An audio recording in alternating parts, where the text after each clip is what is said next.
Okay, please be seated.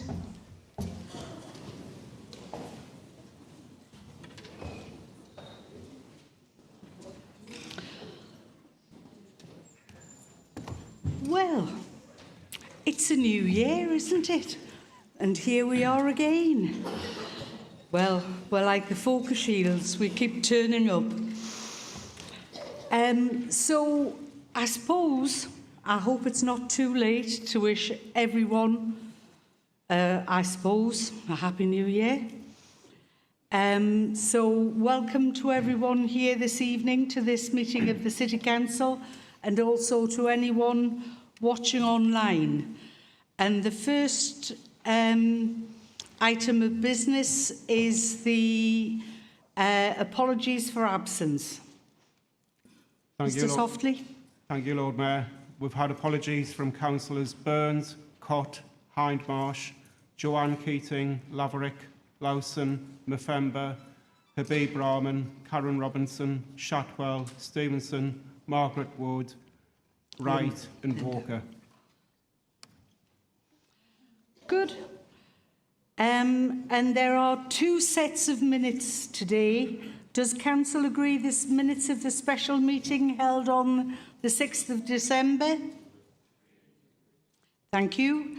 And then does Council agree the minutes of the meeting held, the ordinary meeting held on the 6th of December, subject to including Councillor Kilgour in the list of attendees? Is that agreed? Thank you. So, official announcements.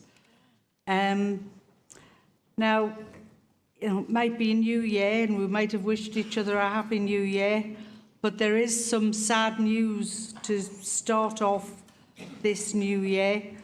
And the first bit of sad news is the death of former Westerhope councillor June Angus, who passed away early in January. And this morning we also heard that Jason Smith had passed away. June served as a councillor for Westerhope Ward between 1990 and 2004, and in that time served on a wide range of committees, outside organisations and community groups. So on behalf of the Council, I want to offer our deepest sympathies to her families and friends. And this morning, we heard the sad, very sad news that former Councillor Jason Smith has also died. Many of us remember Jason's speech to Council in November, where he told of his pancreatic cancer diagnosis. And then, following his resignation as a councillor, we were proud to present him with the award of Honorary Alderman at Council in December in front of his family, friends and colleagues. Both during his time as a councillor and long before then, Jason campaigned on behalf of local residents and was the founding member of Newcastle Independence Group. Following his illness, Jason was a tireless campaigner in raising awareness of his illness and encouraging everyone to understand the symptoms of the disease in order to help with early diagnosis. So on behalf of the Council, I'm sending our thoughts to the families and friends, and I would like you all now to stand, if you are able, for a minute's silence for June and Jason. Thank you all.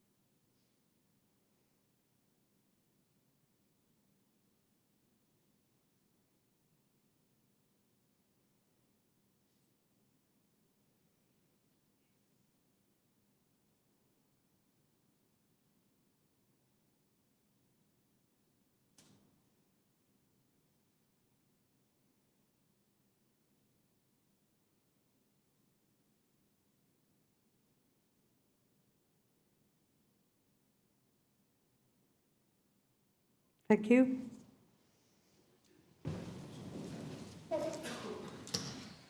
So, on behalf of Council, I would like to congratulate all those who, with a connection to Newcastle, who were recognised in the New Year's Honours List. In particular, I would like to congratulate Denise Spate, who has been a cleaner here at the Civic Centre for 34 years. Denise was awarded a British Empire Medal for services to local government. As our cleaner charge hand, she and her team keep our site gleaming for the thousands of colleagues and visitors who enter the building each year. Denise's mother was a cleaner at the Civic Centre before her, and her father also worked as a porter in the building. So, brilliant news.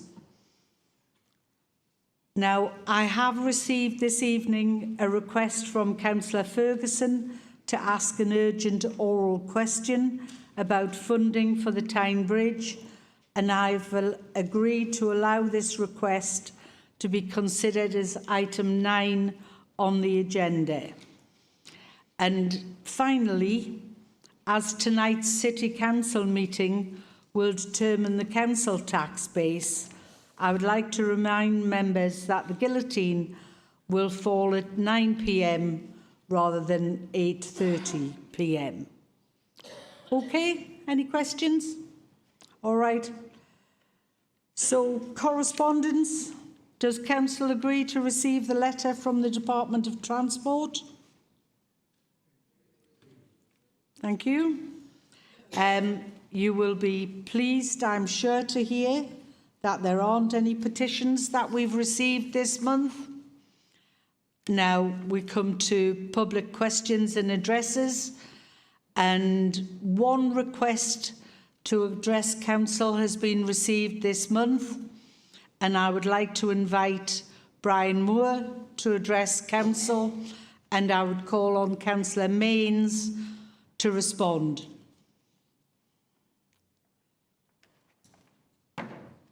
Mr. Moore. Councillor Mains, Urban Green was created as an arm's-length charity to allow them to apply for grants and funds that the City Council simply cannot apply for, to enable the rejuvenation of the city's parks and allotments, and I presume bowling greens. The latter in Gosforth Central Park has been left to decay, sadly. That, by the way, is in stark contrast to the Gosforth and Cox Lodge Bowling Club. Like other open spaces, was not transferred to Urban Green for a variety of reasons. The club currently has 80 members and is on target to get 100. This is in stark contrast to less than 40 members in 2020. The majority of the members are 65 years plus. The club was first formally formed late in the 1880s and built on land formerly against the Cox Lodge Colliery welfare site. The Coal Board stated nothing else to be built on this land other than recreation facilities, which is a bit of luck, really. The club is proactive, reaching out to the community, to the disabled, the young, all faiths. No one is turned away. The bowling green is open to the general public, with 2 rinks available most days, free of charge, offered to 18s and under. The club has raised thousands of pounds over the years, donating money to St Oswald's, Maggie's, Daft as a Brush and Smile for Life. £2,000 was raised on its own to Smile for Life during 2023. The club is self-financing through membership fees and sponsorship. The club has a number of private sponsors, including Bristol Street Motors, who all go that extra mile to support the outreach work of the club. The club works closely with officers, having a good relationship. Only this month, officers have recently been given them planning and building control approval for some internal work. The club has plans to expand, which I will briefly outline to enhance what it offers the community. First, at present, the heating is out of the arc, the windows are single glazed, and are dire need to be replaced. The building suffers from damp and is simply freezing. The toilets are not suitable for the disabled, and the building looks like it was built in the 1920s. The decoration looks like it hasn't changed since then, which makes engaging with young people challenging. These are the plans to bring the club into the 21st century. Blown cavity wall insulation for the clubhouse. The timber frame windows replaced with UPVC double glazed windows. A brand new heating system, please. Both toilet areas to be refurbished to allow for this for disabled persons. Ventilation systems needed to be installed in both toilet areas and the kitchen. The clubhouse requires a full redecoration and new flooring throughout, including a kitchen and other improvements. These improvements would assist in the bowling club attracting county fixtures, making it more modern to entice younger people to play, and actually allow the disabled to use a club while being able to keep their dignity. The club is not looking for the City Council to contribute to these works, quite the opposite. They have identified a number of organisations who are willing to give grants to fund these works, which is brilliant. The Achilles heel is the 25 years lease ran out several years ago. The club is on a rolling 30-day lease to apply for a grant. A lease of a minimum of 10 years is required.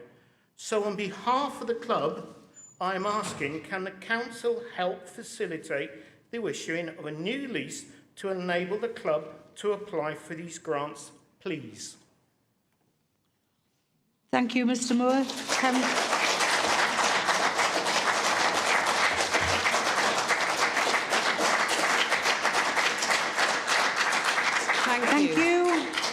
Thank you, Lord Mayor. Thank you, Mr. Moore. And thank you for highlighting the growing membership of the club, the ongoing work and the plans for it to make it a further success. And of course, it's charitable work. The club, as you say, did have a lease which contractually expired on the 11th of April 2021. But as you say, it's now rolling over on a continuation tenancy. There have been discussions with the club for a new lease, and this has resulted in draft documentation being recently sent to the club's solicitor for consideration. Officers will then consider any feedback on this draft, and we hope that these matters can be agreed quickly, so this should help your support for your proposed funding streams and works. You also mentioned the property is on former miners' recreation area. The council holds this land on trust, and the grant of the proposed lease requires the prior consent of the coal industry social welfare organisation to comply with the obligations of the charitable scheme. Their consent has been requested, and I shall therefore ask officers to update that organisation of the club's funding proposals and that they require a lease for those purposes. Thank you again for bringing this to Thank you very much on behalf of the club. Is that your 1 minute for your further question, Mr. Moore? I'm very happy with the response, and it's okay. A well thought out response. Thank you. Right, thank you. I think there may be some people that you've brought with you. Do you want me to give a little time for them to leave the chamber if they wish? Yes, please. Yes. Okay, if anyone is leaving the chamber.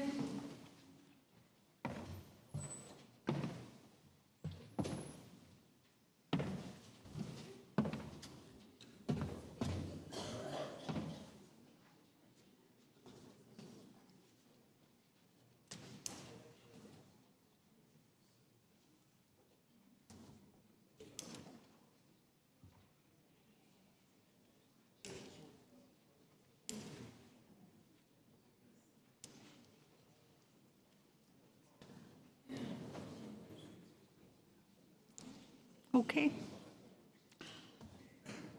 Thank you all very much. A little bit of moving around in the gallery. Thank you. The next item is the presentation, which is the Director of Public Health's annual report. And I'm going to ask Rachel Gallagher and Stephen Carter from Public Health to address the meeting, and members may ask questions following this presentation, and I would ask Rachel and Stephen to give all the replies at the end of the presentation and the questions. Thank you. Carry on. Thank you, everyone, and good evening. I'm here to talk through the Director of Public Health's annual report, and it'll probably surprise nobody in this room to know that I am not Dr. Tony Hill, the Interim Director of Public Health. My name is Rachel Gallagher. I'm one of the consultants in Public Health in the team, and I'm here in Tony's absence. Tony does send his apologies. He's on some leave that was arranged prior to his joining the City Council at the end of last year, but I know that he did run a workshop for members to present and discuss his report before he went away, and I know that was well attended and got some good discussion going. So what I'm going to do this evening is just give you a very brief overview of the report and why we chose the topic of healthy weight for this year, and then open to the floor for questions. So why healthy weight? So every year the Director of Public Health is required to produce an annual report, and typically that we choose a theme that we want to amplify to try and generate some conversations. And this year is healthy weight. So why healthy weight?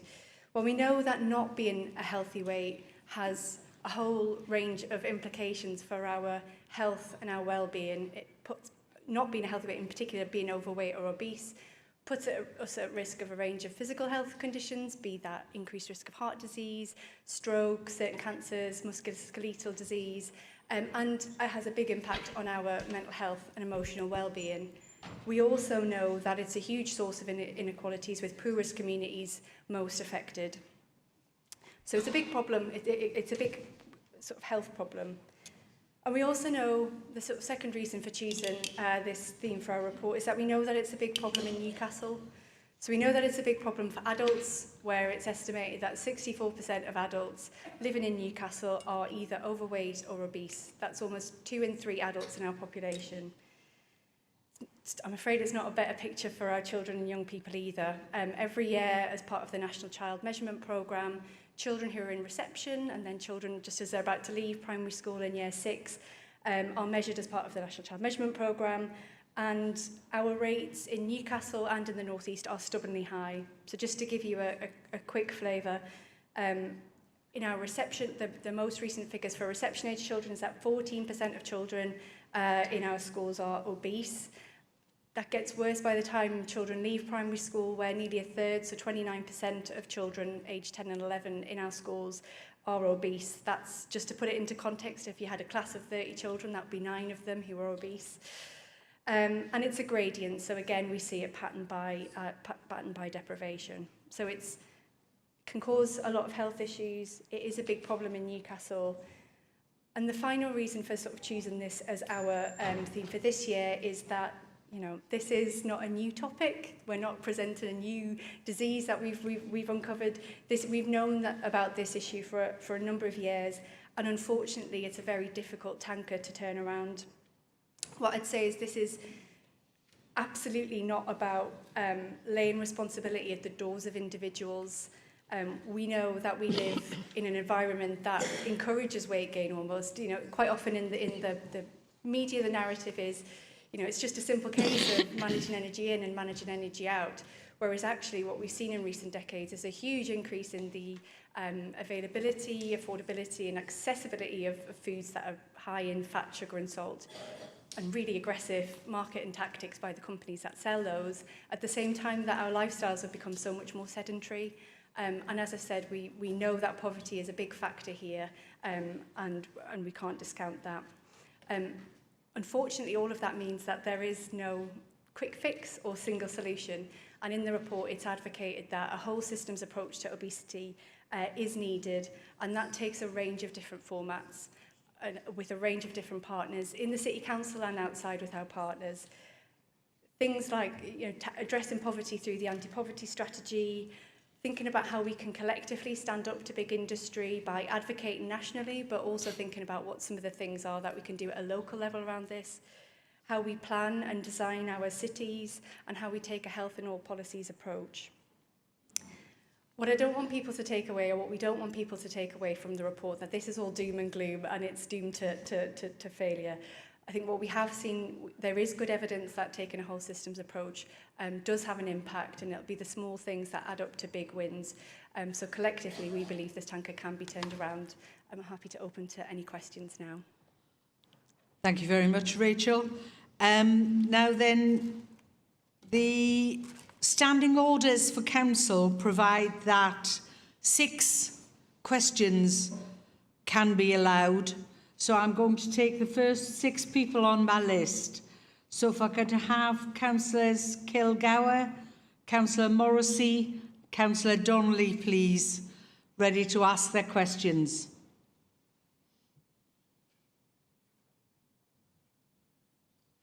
Can I remind everyone that they should be questions and not be preceded by statements? Councillor Kilgour.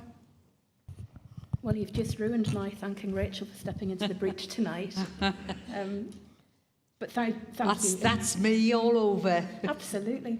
It was really informative, thank you. I'm sure members in the chambers tonight and who attended the online briefing found it really useful. I must admit, I do feel a little bit of a hypocrite being one of the 64% you've just described.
Okay, thank you very much for that, and many apologies for the disruption. I had hoped that the hammering of the gavel would have drowned out any noise.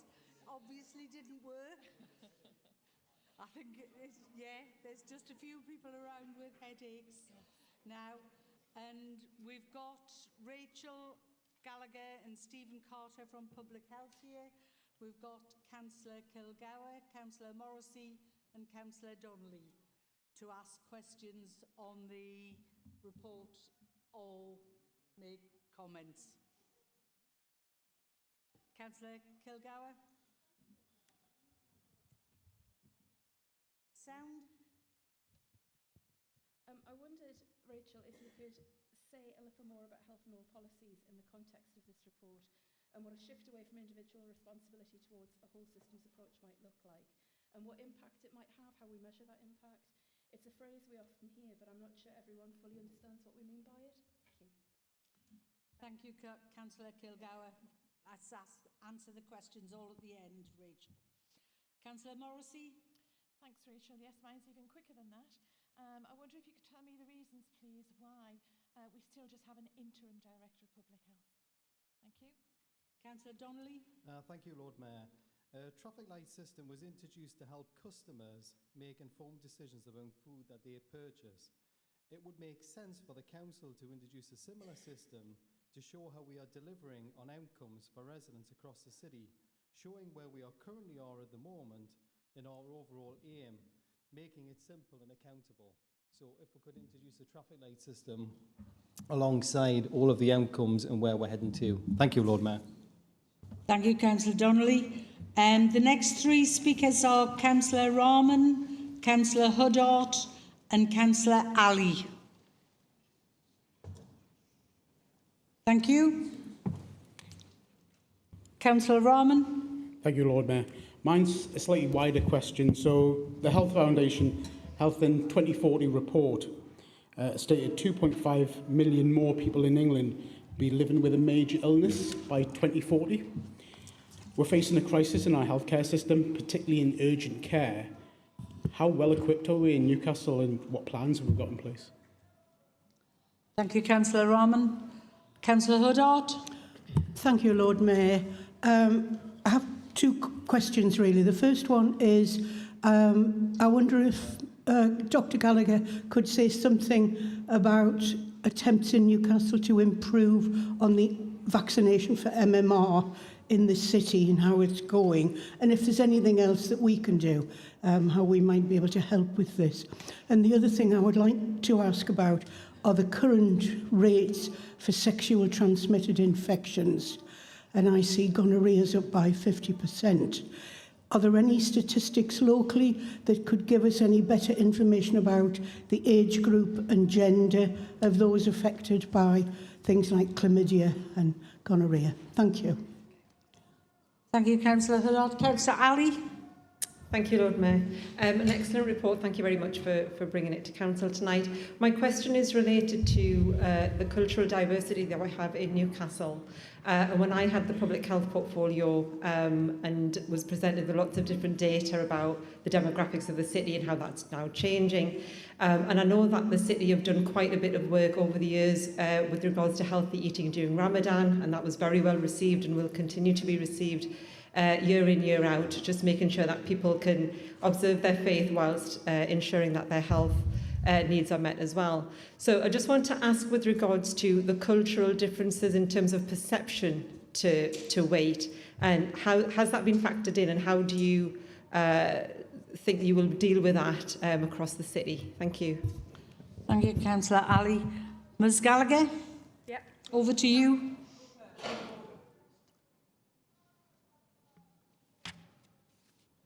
Point of order. As I understand, Lord Mayor, this is a presentation. Under Standing Order 28, it says up to 25 minutes total, including 10 minutes for presentation and 15 minutes for questions and answers. It doesn't say anything about only 6 questions. Well, that's what my note says. I will ask Mr Softly to specify. Thank you, Lord Mayor. Standing Order 28C says a further period of up to 15 minutes shall be available for questions and answers No more than 6 questions will be allowed. Any such questions must be questions that must not be preceded by statements. So that's the answer. Over to you, Ms Gallagher, to deal with the 6 questions. Okay, thank you. Councillor Kilgour first. I will start with the health and all policies question, and I think it's really relevant in the topic of obesity. I think health and all policies, it is quite a well-trotted line. You're completely right, and it doesn't always mean something to everybody who sees it. I think where there's an emerging sort of view is around some of the what are called wicked or very complex health challenges that we face can't be tackled by health services or by public health alone. It has to be a concerted effort around working with colleagues in the system who might not necessarily have health in their job title or see it in their role, but it's about how we try to change the thinking in how we develop our policies. So I suppose to give a few examples in the context of obesity, I think it's how we factor it into our decision making around, if we think about children, for example, it's not just about the transport element, for example, is really important in terms of cycling infrastructure, but it's not just that, because it takes quite a few steps to get people on a bike. So what are we doing about, things like the bikeability programs to build people's confidence? What about do people have money for a bike? Do they feel safe in being able to lock it up wherever they lock it up? Do they have the time and the capacity to do that? So I think there's lots of examples like that. I think I'd also probably say, when we think about obesity, some of it is just some of the things that we might not think about. So when we're designing services, are they in places that are accessible by public transport? So, if we want people to move more, then they have to be able to do it. And I suppose it's really important when we think about obesity, sometimes we think about physical activity or sport as, doing a marathon or, being on a semi-professional football team. It's really not. For us, the important thing is about movement and how we move around and reduce reliance on cars and things like that. So I think there's lots of different ways that we can incorporate health in all policies, but essentially it's people that wouldn't necessarily see health as being in their job role, just thinking about how the design of their services impacts on the health and well-being of the people that use them. If I come briefly to the question about interim director of public health, I will not answer that question fully. I think I'll probably refer that to Pam Perry, who's the director of workforce inclusion. We will follow up with a response with that after this. In terms of there's a couple that I'll just take together, if that's all right, from Councillor Donnelly and Councillor Huddar around traffic light systems and outcomes, and it's sort of linked to the STI thing. In public health, we have absolutely as much data as you want to get on anything, and we are linked in very much with national data sources through central government departments like the Office for Health Improvement and Disparities, for example, and a lot of that is kind of already on a traffic light system for us, so we do see how we compare both to our regional neighbours and nationally. I don't have any specific details about rates of STIs this evening, but we can certainly make sure that's provided as a follow-up, because it is something that we monitor routinely so that we've got that population overview of things in the city. I guess just on that, I'll stick with Councillor Huddart's question around MMR vaccinations. So I guess as a number of people in the chamber will have seen, there has nationally been an incident declared around a surge in measles cases across the country. Predominantly that's in the West Midlands. I say that for now, and we have seen a small number of cases confirmed in the North East, though none in Newcastle for almost 12 months now. In terms of our uptake for MMR, so it's internationally recommended that we have 95% coverage of 2 doses of MMR for the best protection. I mean, vaccination is our protection against MMR. And we know in Newcastle, like in many other areas of the country, we do struggle with uptake, with rates of about 85% for 2 doses of MMR in the city. There's a whole range of work that goes on around this. It's probably worth clarifying that NHS England are the agency that's responsible for screening and immunisation programmes in England, but in the local authority we play a role in terms of system connections and coordination. So there's a lot of work currently underway, obviously a little bit hastened with some of the national pressure from the incident, but we were already trying to do quite a bit of work around this. There's work linked to primary care that NHS England are leading. We're doing quite a lot of work around the school-aged immunisations team are going to be delivering a series of additional MMR catch-up clinics, and we have a role in the local authority about supporting them to find community venues as well as communications and engagement. So, you know, we have connections through our children and families partners, but I guess in terms of the ask of members is to continue to support us in those endeavours about having those connections and communities. We've learned lots of lessons from the rollout of the COVID pandemic about engaging communities in conversations around vaccination, because while I think in the media there's a big narrative around vaccine hesitancy being a big thing, actually I think when you drill down to it and speak to people, it's not as big an issue as we perceive it to be. Actually, it's about how we provide vaccinations to people and how we take vaccines to people rather than always expecting them to come to us. So I hope that gives you a bit of a sense of what's going on there. I'll address Councillor Armand's question around the impact of major illness and certainly multimorbidity being an increasing issue. Again, none of this is new to us or you in the room, and what are we planning around that. I suppose what I'll do is talk about what we do from a public health perspective and what's really important for us. Because I think for us the priorities are preventing people getting ill in the first place, and then when they are ill is preventing those health conditions getting worse. And it's sometimes a difficult kind of response when so for example I get asked quite a bit what are we doing about childhood obesity, and for me the prevention is not sort of sending children to weight management programs for 12 weeks, because actually there's quite a bit of evidence that sort of thing doesn't work.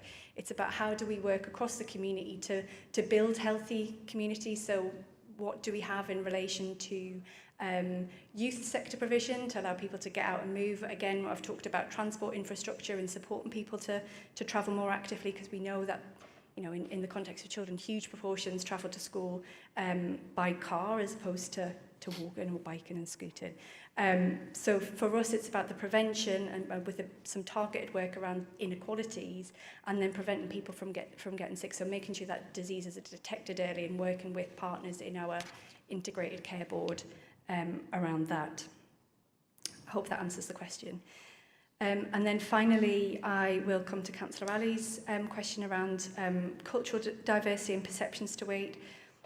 I don't have to hand an immediate response around perceptions about weight in that. I think that's a really interesting question, and certainly we'll go away and go back to that. I think what I would say is in the context of healthy weight and the whole systems approach, that is something that we've been talking about for a while, and so you'll be familiar about it from your time in public health. And there's already a lot of good stuff happening out in communities and across the range of communities that we have in Newcastle. So this is about building on those and looking for further opportunities to build and expand on that. But I think I don't have an answer to that question, but we will get one to you. Thanks. Thank you very much indeed, Rachel. Can I ask you, in terms of the questions that have been asked, you've said on a number of occasions that you'll be following that up with written responses. Could I ask that they go to all members of Council? Of course. And on behalf of Council, I'd like to thank yourself and Stephen and apologise again for the slight disruption. But thank you very much for coming here tonight.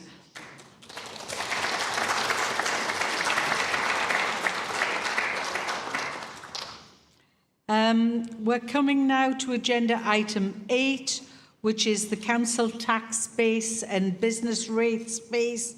And can I remind everyone that this item requires a statutory named vote, and also because council is debating a budgetary item, the guillotine falls at 9 p.m.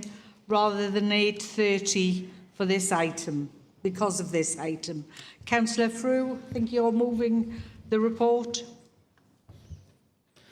Thank you, Lord Mayor. And just to remind everyone that we are discussing the council tax and business rate base not the rates, which will be part of the MTFP and budget next in March.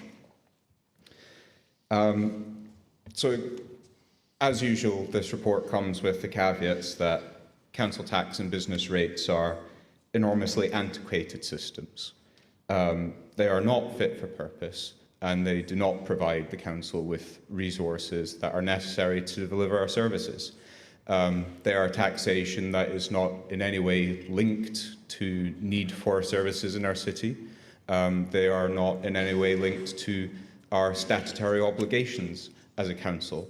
They are linked to very arbitrary bases which were established many years ago and have not been revised for a very long time and are in deep need of reform.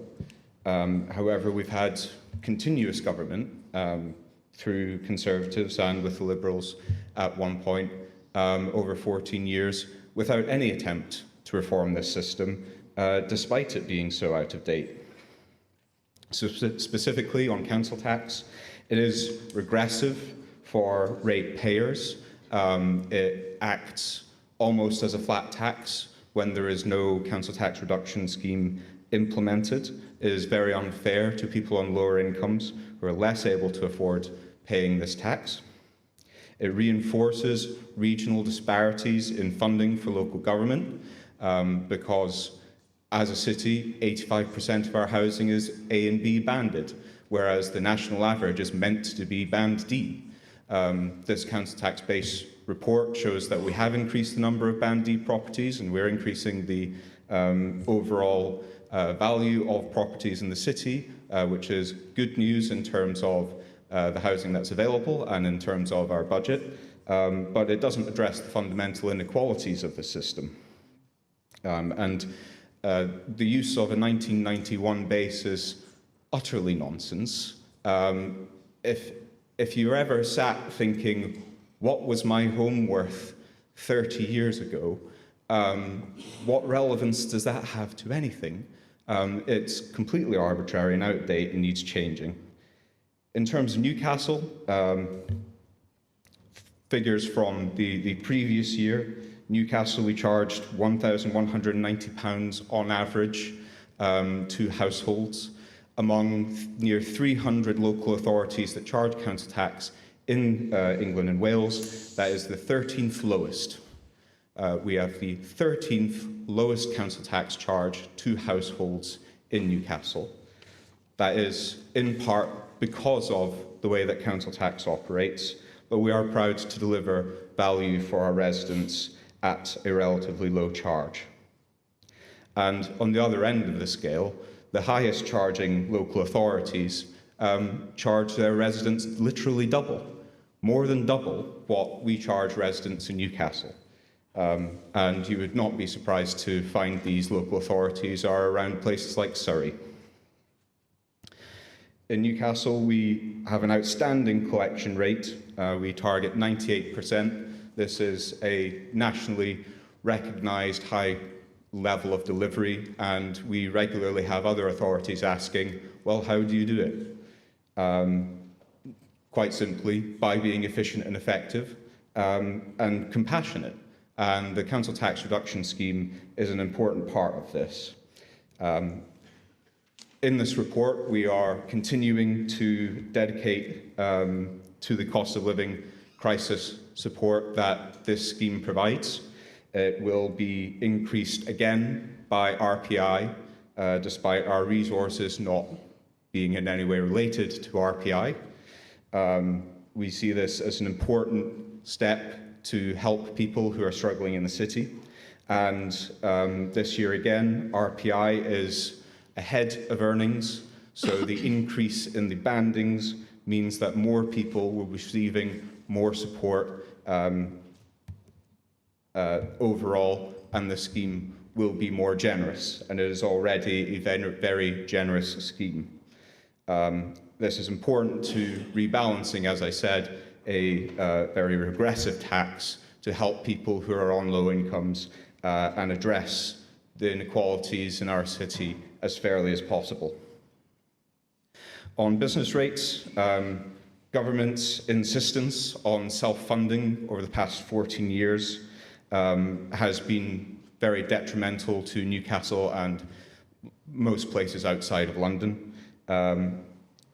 It's essentially asking local authorities and local communities to pull themselves up by their bootstraps.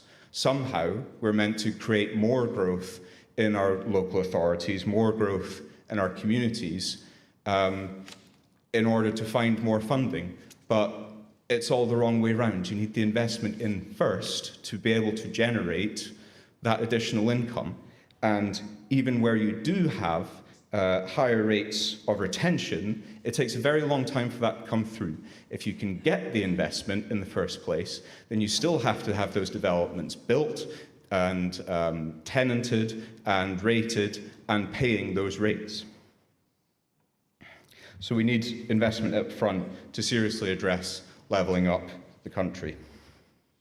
And overall, the problems with local government financing are ultimately about the centralisation of spending and decisions in the UK. It is utterly shocking how badly local authorities are treated in the UK and the severe lack of regional decision-making and power and autonomy. In the UK today, 5% of government spending is done through local authorities.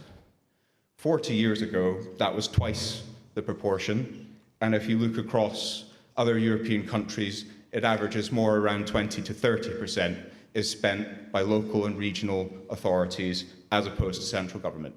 Those decisions need to be closer to home and made at a level where local people can actually have a say in strategies around their economy and not some distant authority in the capital city. And these are all points that I recently made to the Social Mobility Commission in a round table. And at that round table, many alternatives were discussed. Other countries have very different systems to fund their local authorities, and it is worth considering all of those. It is worth considering should these systems be replaced with local wealth, local income, or local sales taxes, which other countries have very simple and effective systems which fund their authorities to do the job where it's needed. And it is linked to the things that local authorities do rather than some arbitrary system set up more than 30 years ago. So with all of that, Lord Mayor, I'm happy to move the report. Thank you very much, Councillor Frew. I believe it's to be seconded by Councillor Kemp, and then I'm going to call on... Okay, thank you very much, Councillor Kemp. So I will call on Councillor Ferguson to speak. I have Councillor Hall down to speak as well.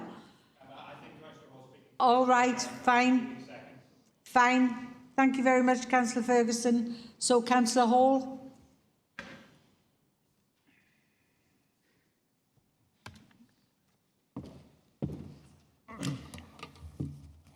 Thank you, Lord Mayor. Firstly, thank you to everyone for all the effort, officers, etc., who put their time and effort into the calculations and presenting the base and the efforts to maintain the rates of discounts as well, which are a great mechanism for trying to deal with some of the inequalities that Councillor Frew has rightly pointed out. I would just, on one of the sort of spicier points that Councillor Frew came out with, I would note that 1991, when the last revaluation was, there's been several Labour governments in that intervening time as well, but we'll not dwell on that. I'd much prefer to actually agree with him on most of the things that he said. I'm very pleased to agree in particular about the need for pushing more and more funding to the regions and to the local authorities within England. Council tax is a tax on wealth in the poorer areas of the country. And that's a quote from from Fairer Share, which is one of the campaigns for proportional property tax. One has to wonder when a home valued at £88,000 in the English regions pays £300 more per year in council tax than a 1.2 million home in Westminster. It does seem like a very, very regressive system. As Councillor Frew has commented on, the financial burden for essential services like social care has been pushed more and more onto the council tax and business rates, as the current government delays and delays on things like fairer funding, rebasing, or anything to assist urban councils. You know, even today's announcement of a relatively meagre extra amount of funding for social care is not aimed or prioritised at the wealth of different regions or how much people's wealth actually is. But at best, it's going to be evenly distributed, salami sliced, and it will fundamentally fail once again to tackle the inequity of the whole funding system. I'm not going to talk for very long. I think Councillor Frew's covered a lot of this, but suffice to say, I'm happy with what's been put down in the report, and I think the work, once again, is excellent, and the dedication to it should be applauded. But fundamentally, the system is broken.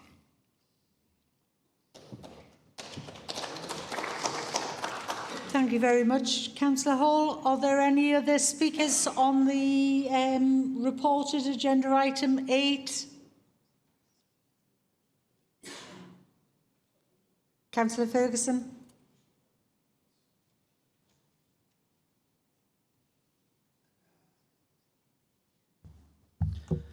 Thank you, Lord Mayor. Sorry for the confusion there. It was my intention to speak in this item, but to speak after Councillor Hall. I'll keep my comments brief, because I'm sure the Chamber will be grateful to be spared a debate taking the best part of the next hour on quibbling the precise figures for the council tax base. I've every confidence that officers have carried out the calculations in accordance with the relevant legislation.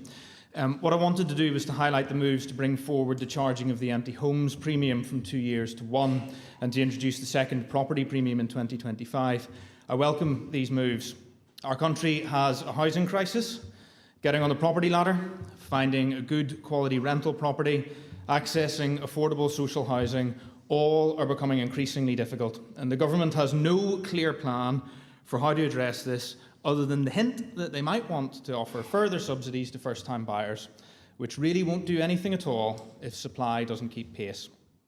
So anything that supports housing supply is a good thing in my view. I hope that these measures will bring more of the city's properties into serviceable general use, whilst addressing issues of supply across all housing types and tenures takes place apace.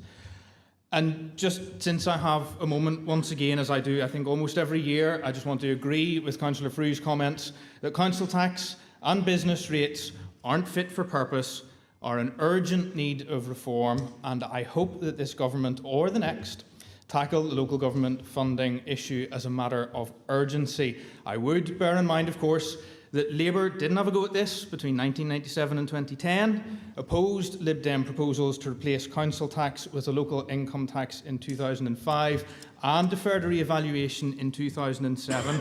Glass houses and all that. Let's see where we agree and leave it at that. I welcome the report. Thank you very much, Councillor Ferguson. Are there any other speakers? Councillor Kemp, you reserved the right to reply? No? You just seconded. Okay, Councillor Frew, you have the right of reply. Thank you, Lord Mayor. So yes, welcome comments from the opposition, particularly Coleman's comments on second homes and empty properties. This is a decision that we took last year with a view to when we would be able to increase these charges at an earlier date. So we were looking quite far ahead with that, and I'd like to thank officers for their foresight on that one.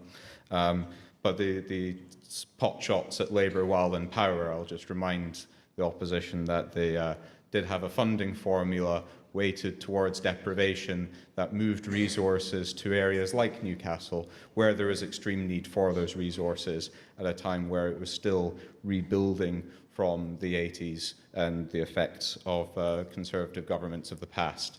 That link has been severely broken, and the revenue grant has massively been reduced in importance over the years of the last 14 years. But I'll not say any more on that. Thank you. Thank you very much, Councillor Frew. Council is going to move to a named vote on the recommendations. Now, we will be using the Go Vote app. So if you could please vote now, and anyone who doesn't have the app, could you please raise your hand so that I will then come to you and ask you to state your name and how you wish to vote. All those in favour of the report, please show.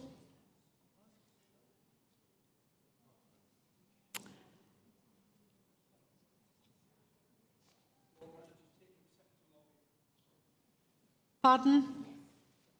Somebody?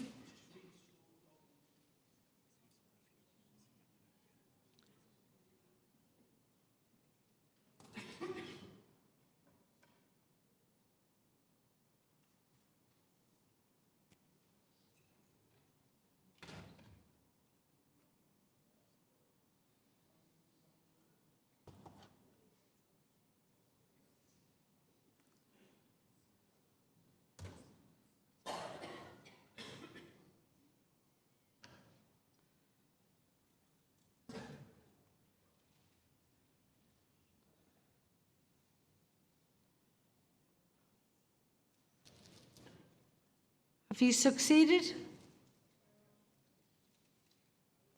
Right. Is there anyone who isn't able to use the app? Could you please raise your hand and I'll come to you?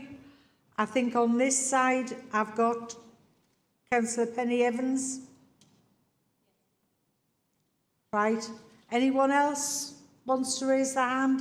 Councillor Ali? Right. Your vote's yes. Councillor Morrissey is in favour. Councillor Avai? Okay. Anyone else? Councillor Huddart? Agreed? Okay, thank you. Are there any more names? That report is agreed. Thank you very much. We'll move on to the questions by members, and I will call on Councillor Ferguson to ask his emergency question and Councillor Kemp to respond. Councillor Ferguson.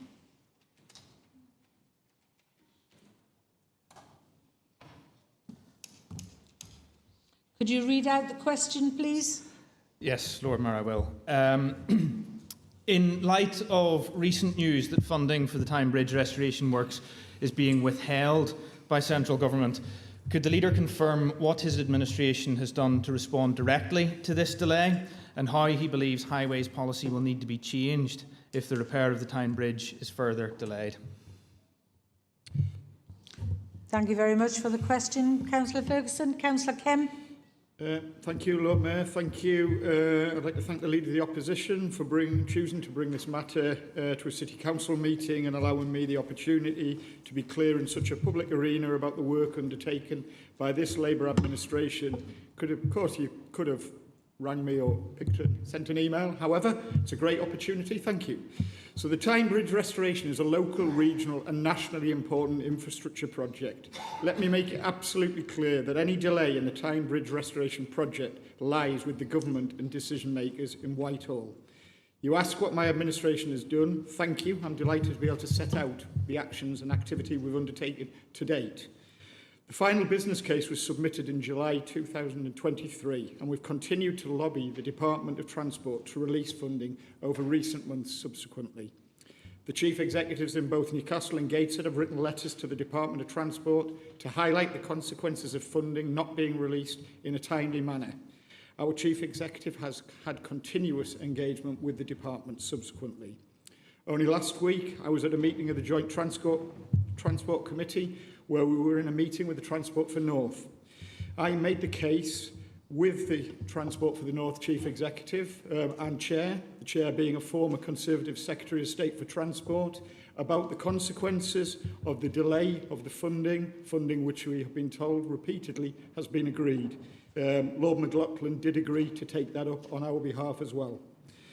Together with members in Gateshead, we've also lobbied our region's MPs who make this week the case together to write an open letter to government to urge them to release the funding.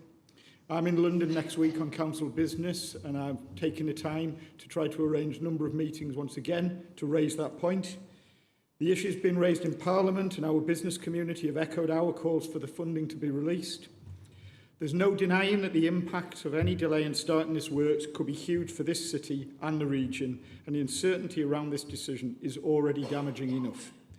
We are a proud region, we're proud of our heritage, proud of our roots and proud of our icons, and we are a region of potential that is shackled by a government who starves us of investment, and this is a prime example. We've used what funding we can to start the works and mitigate any risks caused by a delay in the project commencing as best we can. But we want to reduce the impact on communities, and to do so we must begin the next stage of works as quickly as possible. Council officers have done a fantastic job submitting a comprehensive business case in a timely and efficient manner. There is no excuse for this funding not to be in place. The failure to release funding for this project lays at the door of government and nowhere else. It's a concern that they've refused to acknowledge responsibility and be accountable. They have attempted to blame others for their shortcomings, and they once again want hard-working people in our region to pay the price. You raised the point about if funding is delayed or not forthcoming. So if it is delayed, it will inevitably lead to additional construction costs and more extensive programme as we work around constraints such as the kittiwake nesting periods and the Great North Run, impacting on the lives and businesses of our residents. It also risks not being restored in time for the bridge's 100th birthday. If the funding is not forthcoming, we do not have sufficient capital funds to support restoration in this order, and we would need to reconsider all options going forward. We receive on average £3.4 million annually in capital funding from central government to undertake all highways and structures maintenance across the city. This in no way does in any way stretch to cover the cost of the restoration of this significant project. So I guess I'd finally call on Councillor Ferguson to join and stand with me in working together, along with our colleagues in Gateshead, to secure the funding for this project. Thank you. Thank you, Councillor Kemp. Councillor Ferguson, you have the ability to ask one supplementary question. Do you have that? Thank you, Lord Mayor. I'd just like to clarify that the reason for the emergency question, as opposed to a phone call and an email, the offer for which I do appreciate, is because I believe that some things are important to get on the record. Therefore, I'm very grateful for your reply. I did have a follow-up question, but it's actually been answered naturally in the process of the answer to my initial question. Thank you. Right. Thank you very much, Councillor Ferguson. Now, the question has been asked and answered. 3 further questions marked for written reply have been circulated with responses in the supplemental agenda. They've also been published on the website. We'll now come to agenda item 10, which is the council member report, which is the Deputy Leader of the Council and Cabinet Member for a Healthy, Caring City. So I'll call on Councillor Kilgour to introduce the report. And can I remind any councillors asking questions on this report to make them questions rather than speeches in order to maximise the use of the time? Thank you very much. Councillor Kilgour. Thank you, Lord Mayor. I am, as ever, delighted to present my portfolio report to Council tonight. I'll assume that everyone's read the report and the accompanying documents, and I hope you all found them informative. I have to say, I think the report and the appendices, when taken alongside the local account and the Director of Public Health's annual report, gives a real and very realistic portrayal of the breadth of services we provide and the work we do.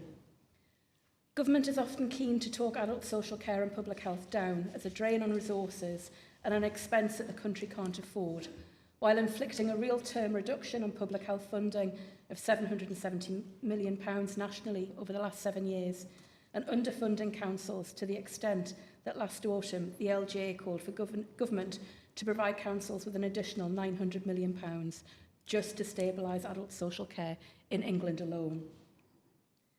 I hope, however, that these reports show another side to adult social care and public health in our city. I hope they showcase innovation, dedication, humanity, and the care people in our city receive. I hope they demonstrate that we are data and evidence driven, whilst also celebrating what we do and the people we care for and support. There is no escaping, however, the fundamental fact that austerity has had a dire impact on our city, our services and our people. We have greater demand for social care services, but are less able to raise additional funding through council tax increases. People in parts of our city have significantly poorer health and lower life expectancy than their counterparts in more affluent neighbourhoods. This Labour Council understands that people's health is influenced by a myriad of different factors, from the environment around them, the quality of the air they breathe, the home they live in, their access to education and employment, which is why we are adopting a health in all policies approach, as you heard earlier. We also understand that poverty and ill health are inextricably linked. Working with our partners across the city to implement our anti-poverty action plan, we will tackle both the impact and the root causes of poverty. I don't underestimate the challenge, particularly in the current climate, but it's vital that we turn the tide on the shocking levels of poverty we see in the North East. Lord Mayor, I firmly believe that our current Tory government has got its priorities all wrong. Tax breaks for the mega rich and contracts for their cronies, millions wasted on unusable PPE and a Prime Minister focused on his own survival rather than the good of the country. If the government can afford all of that, then it can afford to properly fund social care and invest in prevention measures through public health. This administration has an ambition for a truly inclusive economy, one where people's health and well-being is valued and where the labour of those who play a caring role is recognised and rewarded. I'm proud of the services we provide and the people who provide them. They make a real difference to the lives of real people in this city, helping them to live as independently and safely as possible in their own homes and communities, being supported to do the things that they value.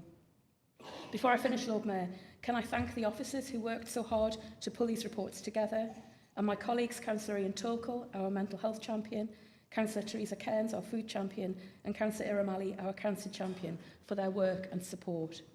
And can I thank members of Health and Social Care Scrutiny Committee for another robust and very interesting discussion. And with that, I'm happy to take questions, Lord Mayor. Thank you very much.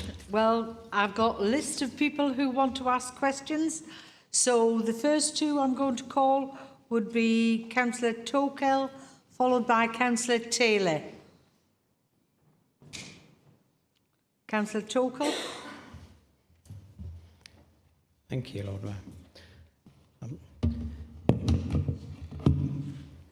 Given the release today of the CQC's inspection report for the Newcastle Hospitals Trust, could you please outline what steps we can take to support the Trust and its staff, and what measures we're taking to ensure adult social care is ready when it comes round to its CQC inspection? Thank you very much, Councillor Tokel. Councillor Taylor. Yes, thank you, Lord Mayor. I was going to ask, one of my questions was going to be about the CQC report, and perhaps Councillor Kilgour could add what, she, like me, she must have had advance notice of the details of the report, and I'd like her to tell us what actions she's taken so far and what meetings she plans to have with the Trust, who are, after all, a very extremely important partner for us. But my main question was going to be about the wellbeing hubs, which are a wonderful service for many residents across the city. I've recently had a report about them, and I was horrified to find that the funding had reduced from 500,000 last year to 100,000 this year, and that many wellbeing hubs were only going to get a grant of £250, which really wouldn't cover much of their costs.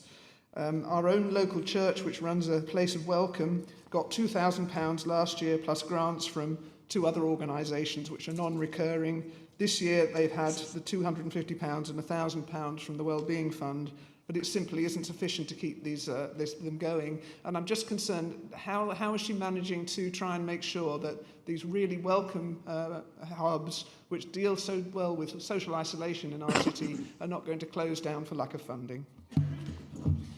Thank you very much, Councillor Taylor. Councillor Sathian, followed by Councillor Avai. Thank you, Lord Mayor.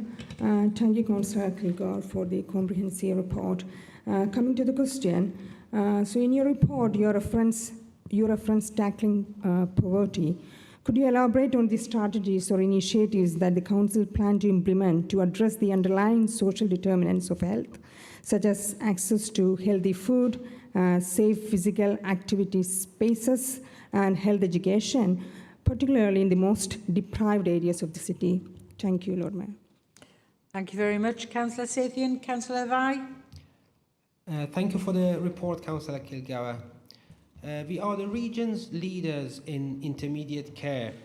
We have some excellent facilities that help patients transition between hospitals and their homes, places such as Conillucock and Baikal Lodge. I would like to thank you and your staff who work very hard to make sure that the funding for these places remains in place. Ideally, we would like the funding to be part of the core budget rather than grant funding, but we can only work with what we have in place. My actual question is around your plans for the year ahead. And does children oral health come under your priorities for the next 12 months? Given the limited access to NHS dentistry and the obesity crisis we have, will you work with the public health team and schools to address this? I'm sure the public health team will already have some excellent ideas such as supervised brushing in schools and distributing essential dental care products through schools and perhaps community pharmacies for children. Thank you. Thank you, Councillor Vai. Councillor Ellis, to be followed by Councillor P.J. Morrissey. Councillor Ellis.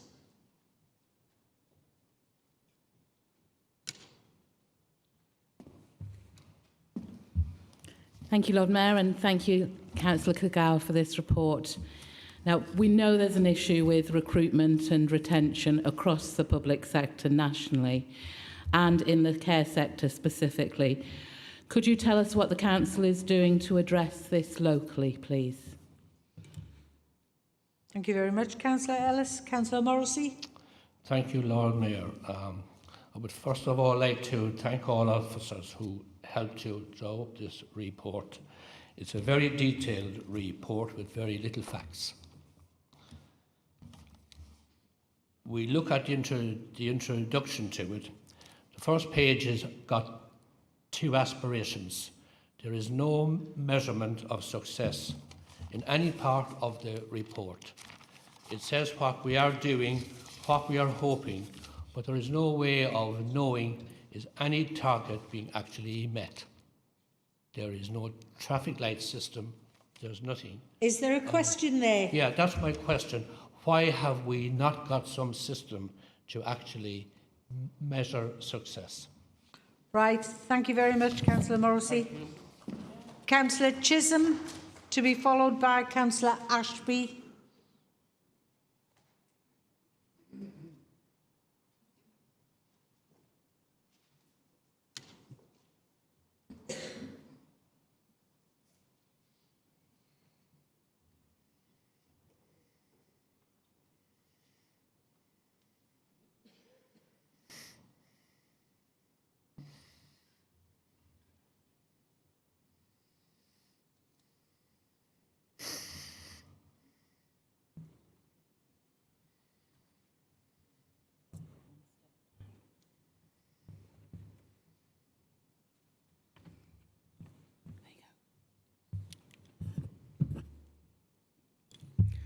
Thank you, Lord Mayor, and thank you, Councillor Kilgour, for that report. My question is about the alcohol consumption matrix. I'd like to know how you think it's going to be used to inform our public health strategies, in particular relating to the consumption and use of alcohol in the city. Thank you. Thank you, Councillor Chisholm. Councillor Ashby. Hello, Mayor. Thank you, Councillor Kilgour, and your team for the work in preparing this report. And if you don't have the information to answer me offhand, I'd be content with an email later. On page 4 of the report, you refer to 9,800 posts in adult social care in the city. How many vacancies are there in the council's establishment, and how many in other parts of the city? And how many traineeships are available for trainees in this vital sector, both within the council and elsewhere? You refer on page 10 to the work being done by the West End Food Bank. We all know, sadly, the need is great and growing, and there are other food banks in the city too, in particular Kenton Food Bank, which I try to help, and which serves the people of Gosforth in need. I'm pleased they've been able to obtain an electric vehicle with a council grant so that they can enter the city without penalty. Can you please take a personal interest in any further applications from them and other food banks for council support, which enables them to focus on those in greatest need? On pages 15 and 16, you refer to STIs. You'll be aware of the recent reports of surging numbers of cases nationwide. You refer to increasing testing. From what capacity to what capacity is being implemented? And Armed Forces veterans, for whom we both have a high regard, are not specifically mentioned. Could you please discuss with Councillor Charlie Gray, the City's Armed Forces champion, and the Director of Public Health, either an addendum to the report or a report to the Council by him about how their specific needs are being met? Oh, and the website needs updating. It still has you as the Armed Forces champion, though no doubt you're with the Armed Forces Forum in spirit. Thank you. Thank you, Councillor Ashby. I did make that about 3 questions at least. Councillor Ali, to be followed by Councillor Ferguson.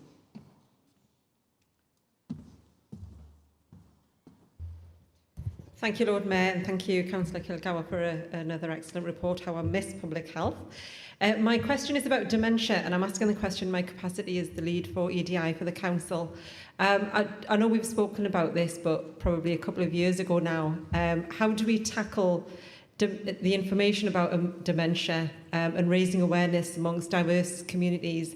I know in the Pakistani community that I belong to, dementia is still very much a very taboo subject, and it's really, really difficult just to talk about dementia. And I'm not even sure if we have an equivalent word in our vocabulary to refer to somebody who has dementia. So that's how sometimes difficult it is to talk about that. So I just wanted to know whether there's been given any thought into how we educate people in different communities about dementia awareness. Thank you. Thank you, Councillor Ali. Councillor Ferguson. Thank you, Lord Mayor.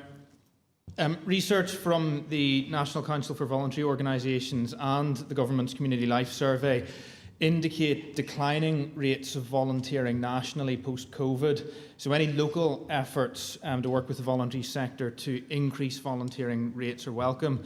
Can Councillor Kilgour provide any detail or figures on the impact of the introduction of the volunteer passport? Thank you. Thank you, Councillor Ferguson. Councillor Kilgour to reply. I think you've got about 10 minutes. Don't think I'm going to get through everything in 10 minutes, Lord Mayor. But I'll certainly try, and if I can't get to things, I'll email people. The volunteering question from Councillor Ferguson, no, I don't have the figures in front of me. I'll get that information to you. Councillor Morrissey, you talked about measures of success. This is an annual report. It has to cover an awful lot of information. Adult social care alone has, I believe, 198 performance indicators that are reported on quarterly. To include all of those in this annual report would make it incredibly long. Obviously, there are other measures that we measure for public health, although public health has a much longer period of time over which you would hope to see improvements. I'm sure if you wanted to see those performance indicators and understand the information that's in them, officers would be very happy to talk you through them. Councillor Ave asked about, and firstly, thank you for those positive comments about the intermediary care. I'll ensure that they're passed on to staff. I'm sure that will be very much appreciated, and I agree they are superb. The question you had around children's oral health and working with the public health team, it is already a priority and it is something we're doing. I think we covered that in a motion, an amendment that came to council quite recently, and I think a lot of the information was in the response there. But yes, it is a priority. Work is undergoing, and particularly around the things that you mentioned around the toothbrushing in schools and community settings, and we do take that very seriously, absolutely. Councillor Taylor, sorry if I can just, I've got bits of paper all over the place. Councillor Ashby asked a few questions. You asked a question about vacancies, and I'll respond to that along with my response to Councillor Ellis, if that's all right. The most recently published information on Skills and Care website shows around 11,000 total posts for the whole of adult social care in Newcastle. 9,800 posts are filled and 950 are vacant. This is information that's published annually, so may well be out of date slightly by now. Newcastle City Council employs 857 full-time equivalents, and we currently have 124 full-time equivalent vacant posts. But staff are undertaking a data cleanse currently, so again, we should be able to refresh that figure and give you an updated figure. We have 5 social work apprentices in adult social care. We have 2 public health practitioner apprenticeships, and I believe we have 7 trainee posts across the council. Corporately, the council's changed its approach to how we recruit managers. To how we recruit, and managers have more autonomy about placement of job adverts, and the shortlisting process has also been made more efficient. Application forms and processes have been simplified to make the process of applying for council jobs easier.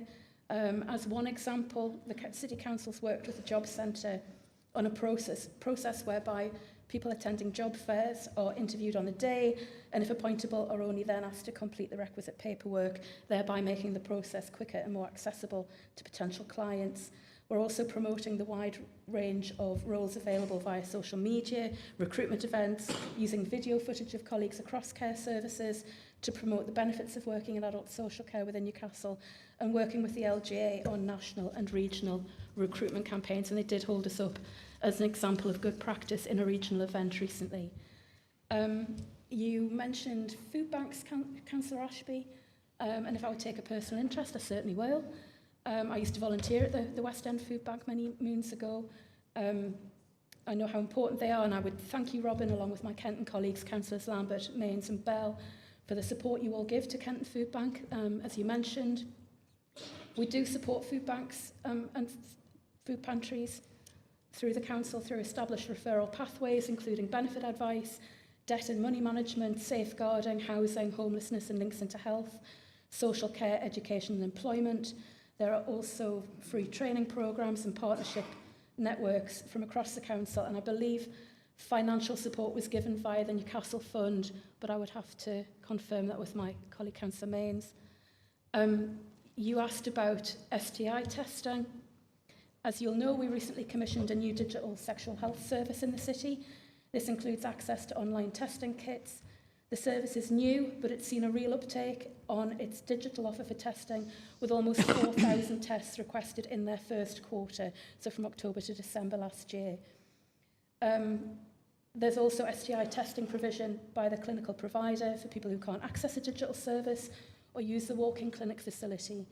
And that 4,000 tests represents almost half in one quarter of all the testing across the whole 4 quarters of the previous year, so it's clearly working.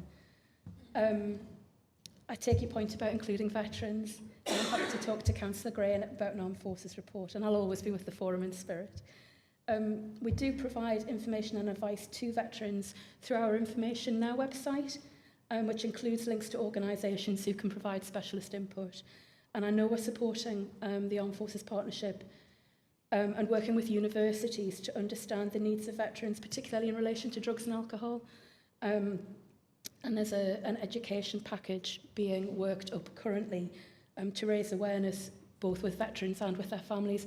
But as you'll know yourself, there's still a lot of stigma around this, and that's something we're going to have to work very hard to break down, I think, to try and get people the support they need. Councillor Sathian asked about how we'll tackle poverty and address the wider determinants of health. This answer would take several hours, I think, to answer properly. But what I would say is tackling poverty is one of the Council's 3 overarching priorities. Our anti-poverty strategy was published last year and sets out how we'll work across all of our services and, crucially, with our partners to prevent residents falling into poverty, target support for residents experiencing poverty now, and campaign for longer-term change. At the core of all anti-poverty activity is a consideration of the underlying social determinants of health, and information is available on many examples of how we've delivered activity that addresses these social determinants. I've got a few very small examples. Our city network of food pantries offers food and drink at up to 50% less than the retail price.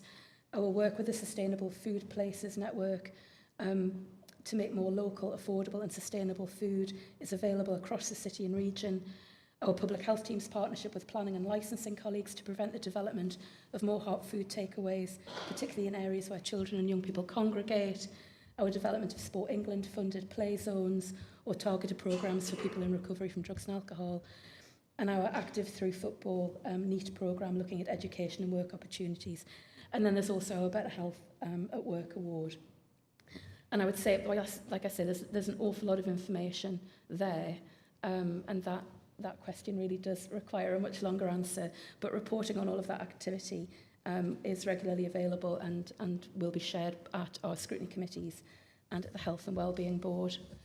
Councillor Chisholm, you asked about the alcohol risk matrix. I must admit I had to ask about this too. The matrix will be used by Public Health in their review and representation of alcohol licensing applications and reviews to support the licensing authority's role in considering the impacts and effects of accessibility of alcohol across the city.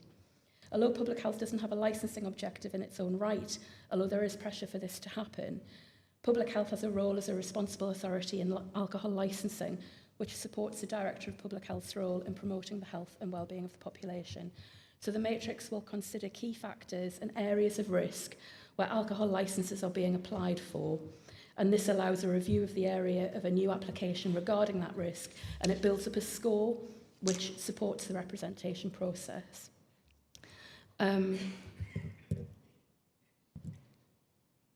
Councillor Tokel and Councillor Taylor asked about the Hospital Trust CQC inspection report and our own preparedness for a CQC inspection. We continue to work closely with Newcastle Hospitals Trust through our collaborative Newcastle approach. They have been providing updates on changes which are taking place within the organisation due to the new leadership and in anticipation of the CQC report. The report's been published today, as we've heard, and we will be working closely with our colleagues across the Trust where it's relevant for us to do so, to support achieving the best outcomes for our residents in Newcastle. I would add, though, that it is reassuring that the CQC rated caring as good. As for our own inspection readiness, we've increased capacity in the team to support this work, and I've been part of an ADAS peer review, which helped us identify any areas for improvement. Actions were put in place and have been completed following on from this.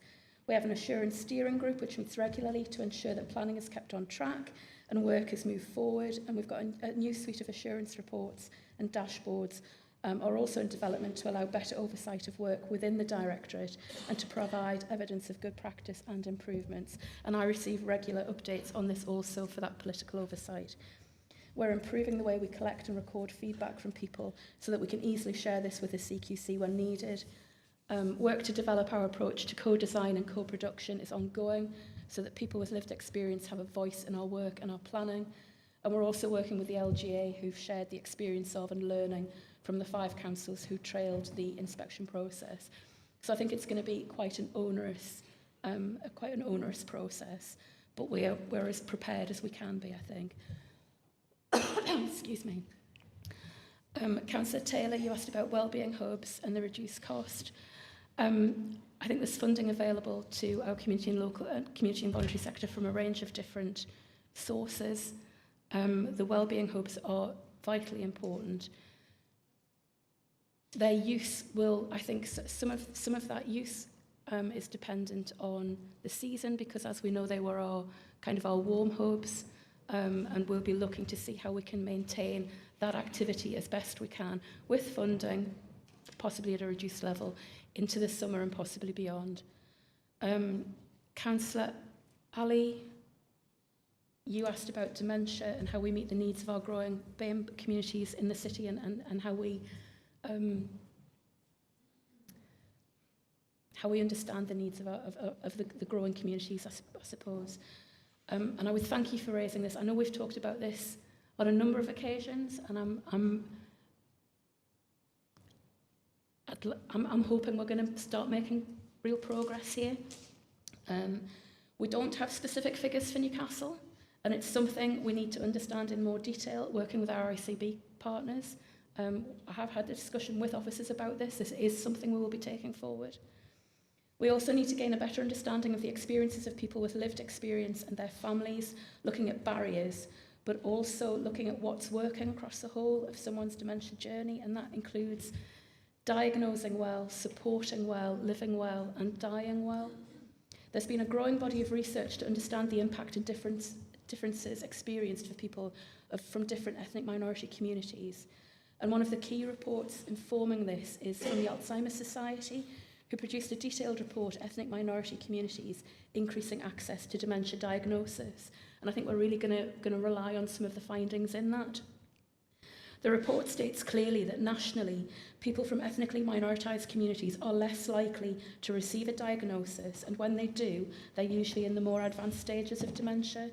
There's a great deal of variation in the studies, but some of the clear messages are around those diagnostic tools and making sure that they are culturally appropriate. We also need to think through those clear links with some of the risk factors associated with other diseases, such as cardiovascular disease and diabetes, and how we deal with that. And I really hope that the work you're leading around EDI can help feed into our policy and strategy going forward.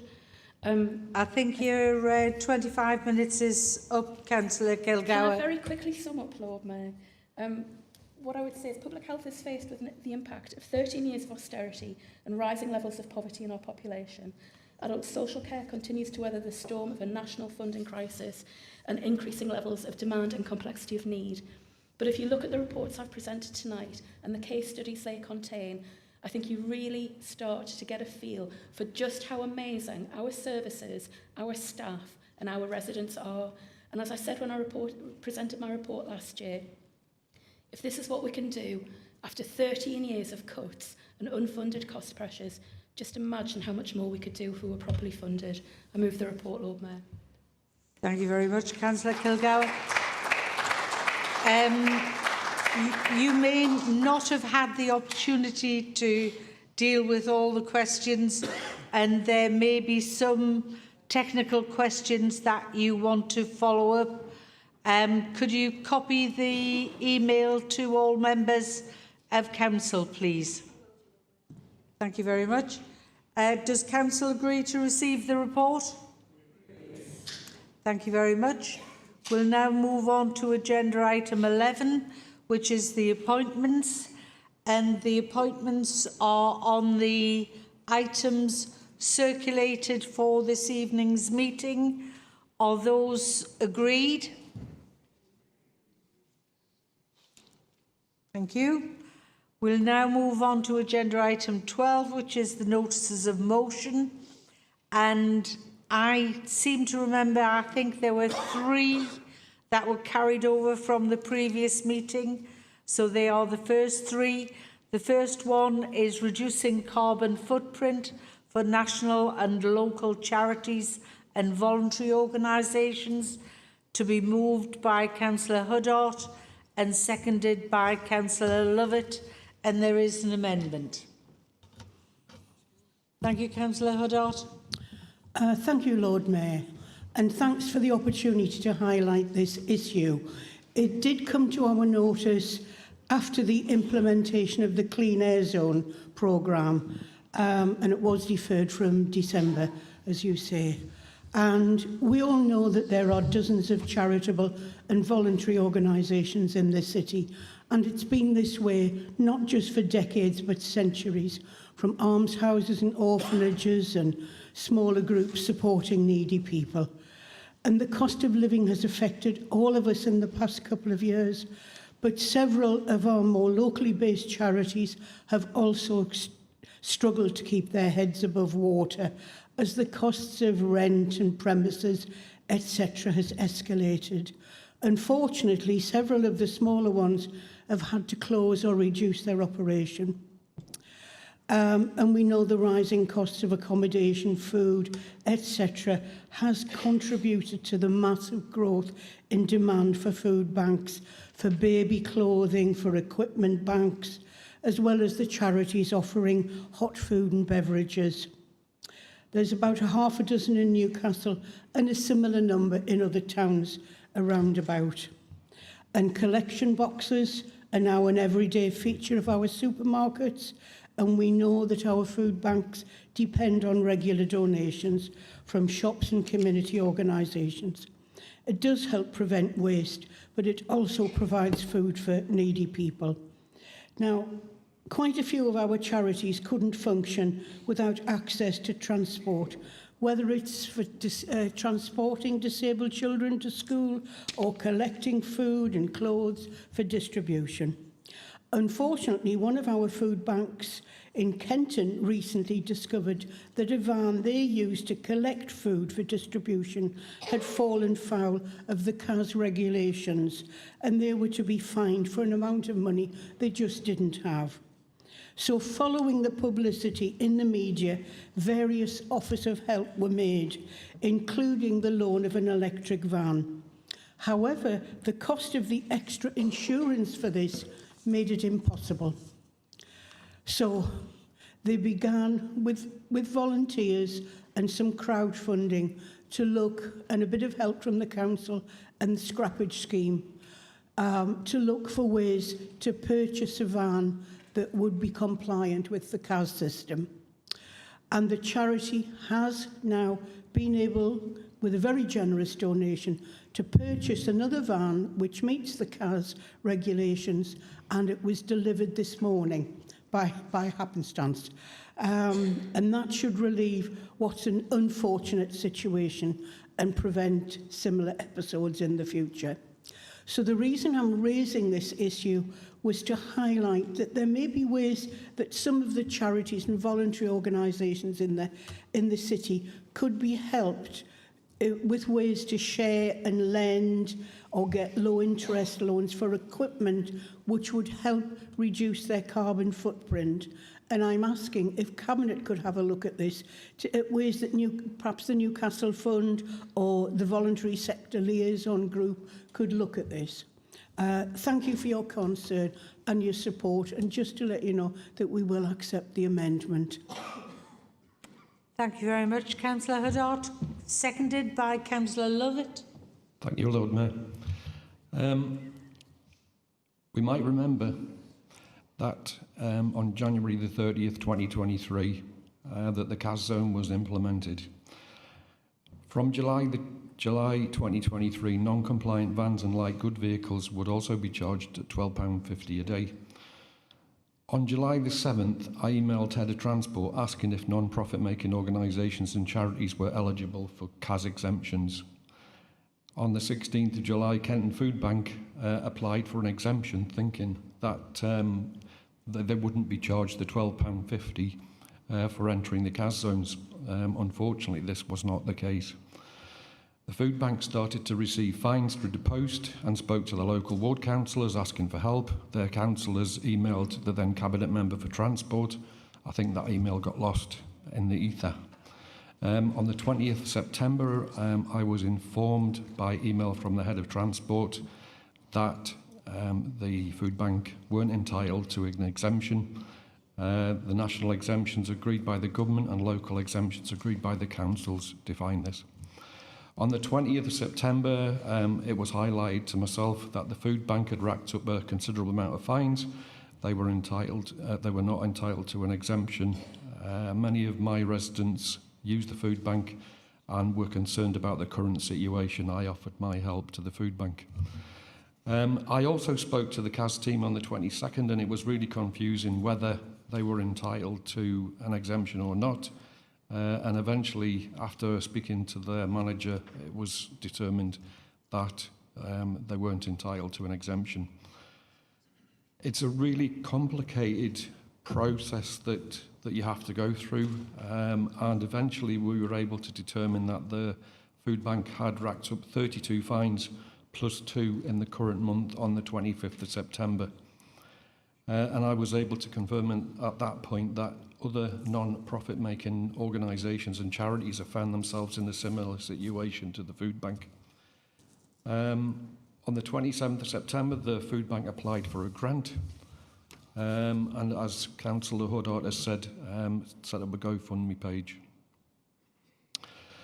So we're at the point today, there was a lot of other things that we went through and I know I'm running out of time. It's been a really difficult process to follow, very complicated, and I'm pleased that there is an amendment where we're going to look at simplifying the process.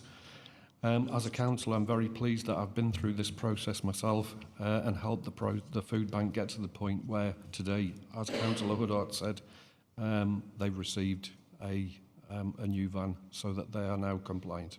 Thank you, Lord Mayor. I second the motion. Thank you, Councillor Lovett. I believe the previous Cabinet member has a point of clarification to make. Councillor Byrne.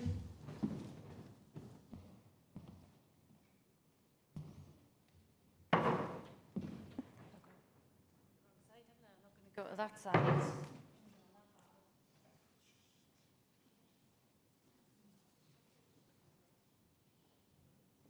Yes, I just wanted to state for the record, which I already have when the Lib Dems issued a press release accusing me of this, that I did respond to the email. And while I think it's a minor point in the overall context, I think honesty in politics is extremely important, and I hope it'll be improved from the other side. Thank you. Thank you, Councillor Byrne. So this is the amendment, and I will call on, which has been accepted, call on Councillor Williams to move the amendment, to be seconded by Councillor Lambert. Councillor Williams. Yes, I thank Doreen for accepting a friendly amendment with just a few alterations and an addition, as you'll have seen.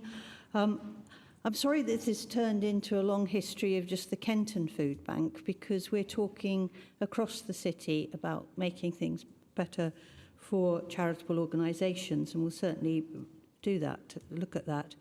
I think it's important to thank our three councillors in Kenton, Councillor Lambert, Councillor Bell and Councillor Mains, for the work that they've done on this.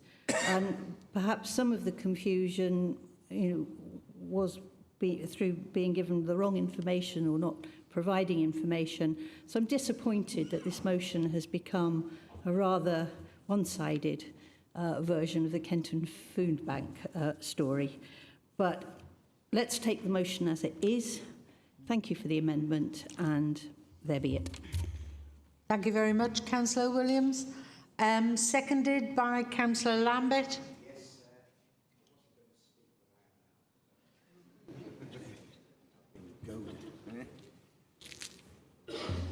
Right, I'm glad we have sort of consensus over this particular motion.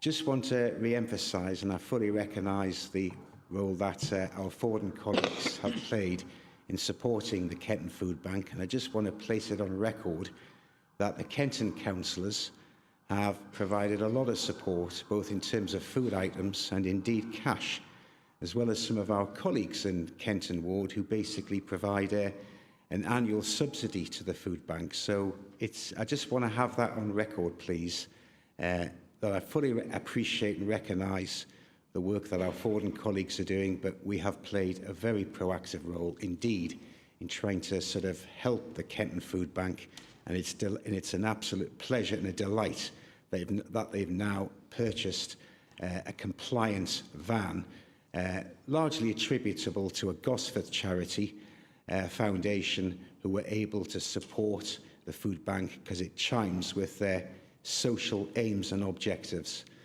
So I'm glad we're all agreed on the motion and the amendments. Okay, colleagues, thank you. That's all I wish to say on the matter. Thank you very much, Councillor Lambert. I have no speakers listed for this motion, so I will call on Councillor Huddart. Do you want to exercise right of reply? No. We can just move to the vote, but it is agreed. Okay. Is the motion... can we take the amendment first? Can we vote on the amendment, please? Agreed. Thank you. Is the motion as amended agreed? Agreed. Thank you. We'll now come to agenda item 13, which is the notice of motion 1 million women and girls. So I'll call on Councillor Kilgour to move the motion, to be seconded by Councillor Story.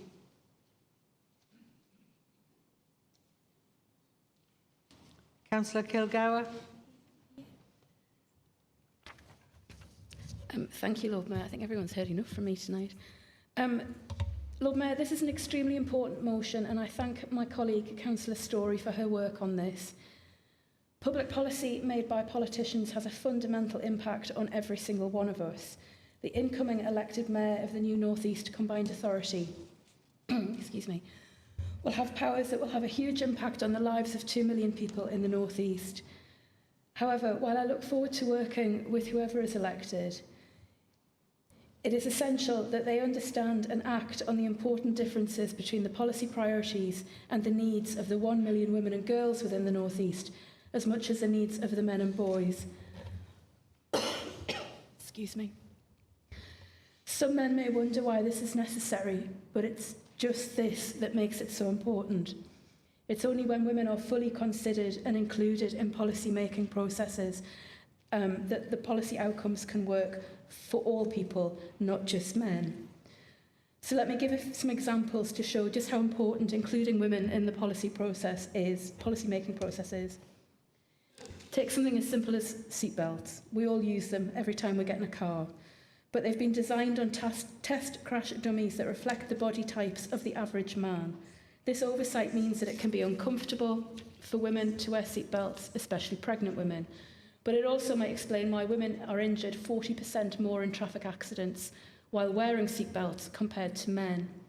It's in the policy design and implementation that this issue occurs, and it's not uncommon for things so simple to go so wrong for women. PPE design is another such example, putting the lives of female medics, carers and other frontline workers at risk, particularly during the pandemic. But they're not things the Mayor can directly affect.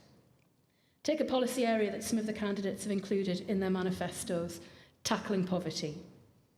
Women are far more likely to work in low-paid sectors than men, with part-time or temporary contracts also being far more common. This means that women, especially women with children, are far more likely to face poverty and destitution than men. Women are more likely to need or to arrange childcare and are more likely to be caregivers, either paid or unpaid. Additionally, a number of the candidates are promising to create green and high-tech jobs in the North East. Women are already underrepresented in these areas. It's only by tapping into the talents of women and girls that the future of the North East workforce can thrive. This motion calls on the new Combined Authority to consult and work with women on policy and take into account the impact on women and girls that policies can and will have.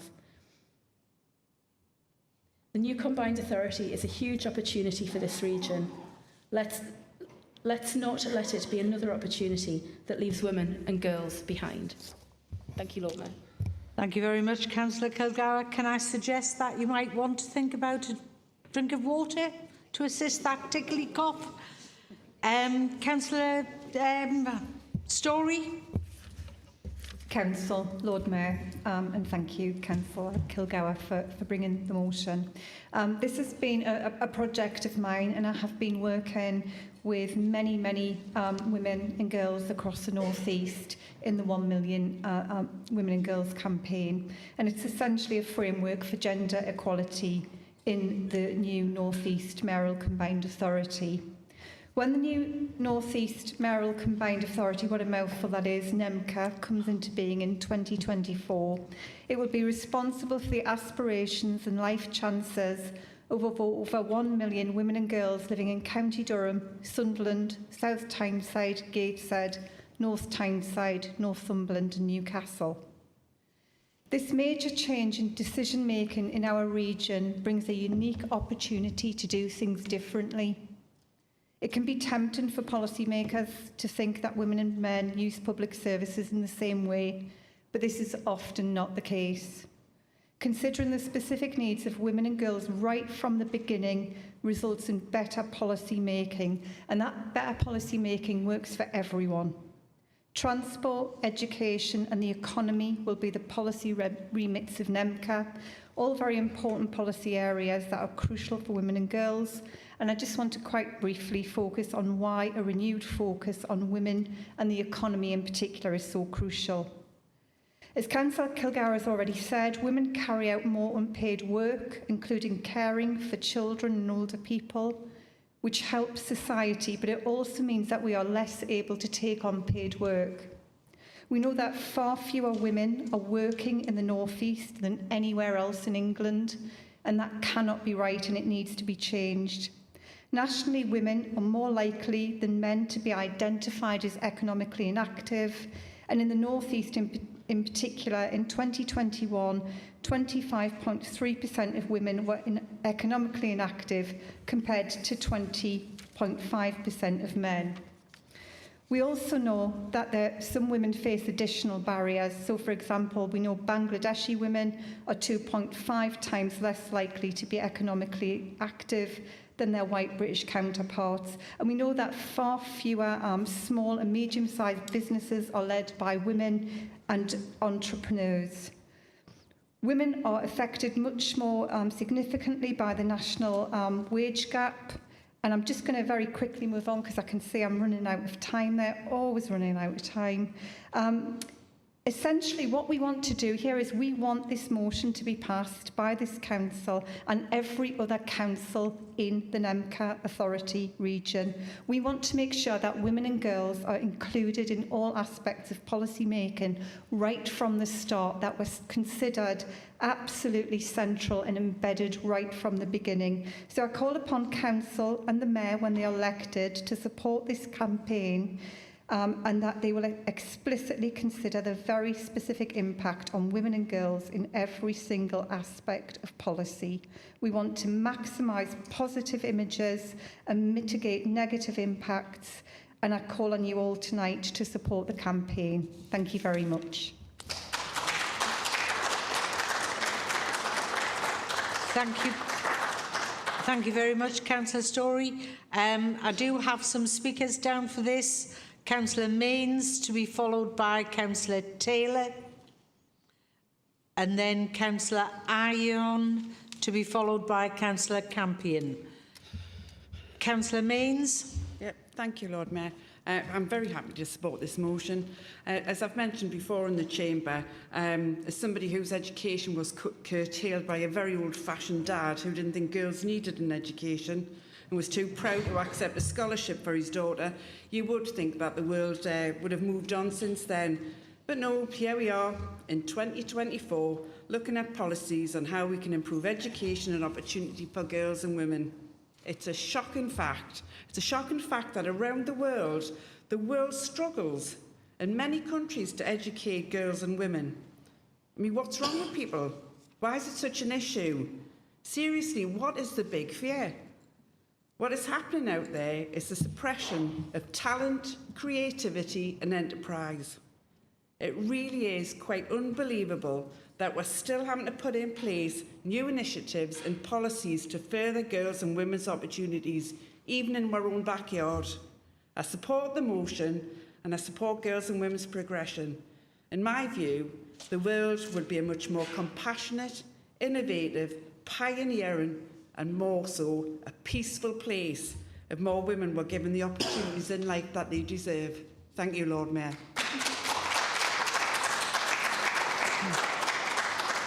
Thank you, Councillor Mains. Councillor Taylor. Thank you, Lord Mayor. I think this is an important motion, and a number of areas have already been mentioned where women struggle.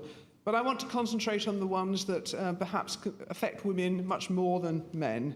I know we've talked about these in Council many times, but I still think that we need to talk about domestic abuse, violence against women and girls, and sexual harassment. And I would hope that NEMCA will work with the Police and Crime Commissioner across the region to reduce these problems. We know that domestic abuse support services are under great pressure. Incidents of domestic abuse tend to rise during periods of financial and emotional pressure. This was true during COVID-19 lockdowns, and with the cost of living crisis causing more hardship, it is likely that this has led to an increase in domestic abuse incidents. There is a need to increase the number of skilled and qualified support workers to ensure all women can get the help and assistance they need, and to explore the creation of more safe spaces in public buildings. We also know the detrimental impact that violence against women and girls by men has on an individual woman, their dependents, their communities, and society as a whole. We know that women living in poverty are particularly vulnerable to experiencing violence and face disproportionate challenges in accessing the necessary support to make them safe. lack of access to secure housing, precarious employment, difficulty accessing social security and poverty work to keep women in abusive situations. Unfortunately, male violence against women and girls is part of a broader culture of misogyny in society, and we need to put more focus on changing men's behaviour rather than expecting women to take action to make themselves safer. On sexual harassment, an Ofsted review in schools found that sexual harassment, including online sexual abuse, has become normalised for young children and young people. And we need to work with partners to ensure that non-contact sexual offences such as voyeurism and indecent exposure are treated as the serious crimes they are, with support for victims, full investigations and early interventions for perpetrators, as these crimes are known to be associated with an escalation to more serious offences. These are all areas where a regional approach could help to improve services for women and girls, and we would support efforts being made by NEMCA to tackle these problems. Thank you very much. Councillor Taylor. Councillor Ion. Thank you, Lord Mayor. Newcastle City Council holds a profound responsibility as we look ahead to the establishment of the new North East Mayoral Combined Authority in 2024. The forthcoming authority will bear the responsibility of fostering equity over 1 million women and girls across our region. It is crucial that we recognize and address the unique needs and experiences that women and men bring to the public services through an equity lens. Our understanding must transcend the conventional notion of the economic man, a concept inherently biased towards normalizing men's lives, often sidelining the experiences of women. Modern economics, entrenched in this ideology, fails to recognize and address gender inequalities. As stewards of policy making, it is our duty to ensure equity by considering the specific needs of women and girls from the outset, fostering policies that promote fairness and justice for everyone. In alignment with this commitment, let us support the motion urging the Northeast Mayoral Combined Authority to make concrete steps.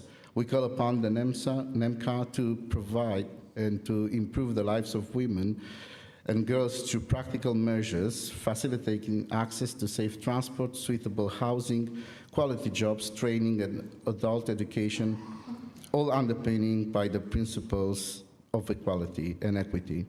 Collaboration with partners is paramount, and we must actively listen to the diverse voices of women and girls from all communities, ensuring that their perspectives shape policies that prioritize equity. Northeast Mayoral Combined Authority must consider the impact of every policy and strategy on women and girls, taking decisive action to maximize positive outcomes whilst mitigating any negative effects. As we recognize that an equity-focused approach not only aligns with our values, but also leads to a more just and prosperous future for all. Thank you, Lord Mayor. Thank you very much. Councillor Ion. Councillor Campion. Thank you, Lord Mayor, and thank you for this motion being brought today. It's a really important thing, and I'm glad to see we're discussing it in this council chamber. I'm pleased to say, having spoken with him today, that Dr. Aidan King, the Liberal Democrat candidate for the North East Mayoral Combined Authority, will be signing the pledge. We have already reached out to the campaign to meet with the team to discuss our policy proposals and how we can get their view and help make sure that the policy platform that the Liberal Democrats run on is equitable to all. So I really hope that Newcastle will unanimously back this tonight and that all of the 6 other local authorities will do so. Thank you, Lord Mayor. Thank you, Councillor Campion.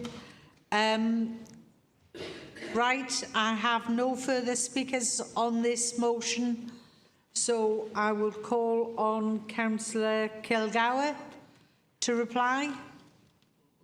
I hope your tickly cough's better.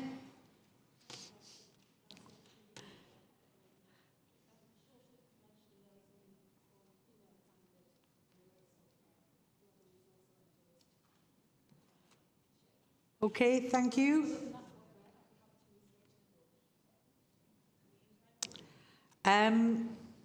Is the motion agreed? Thank you very much. We're going to move on now to the last motion that was carried over from the last meeting, which is on PFI BSF schools. and I will call on Councillor C. Morrissey to move the motion, to be seconded by Councillor Stone, and there is an amendment.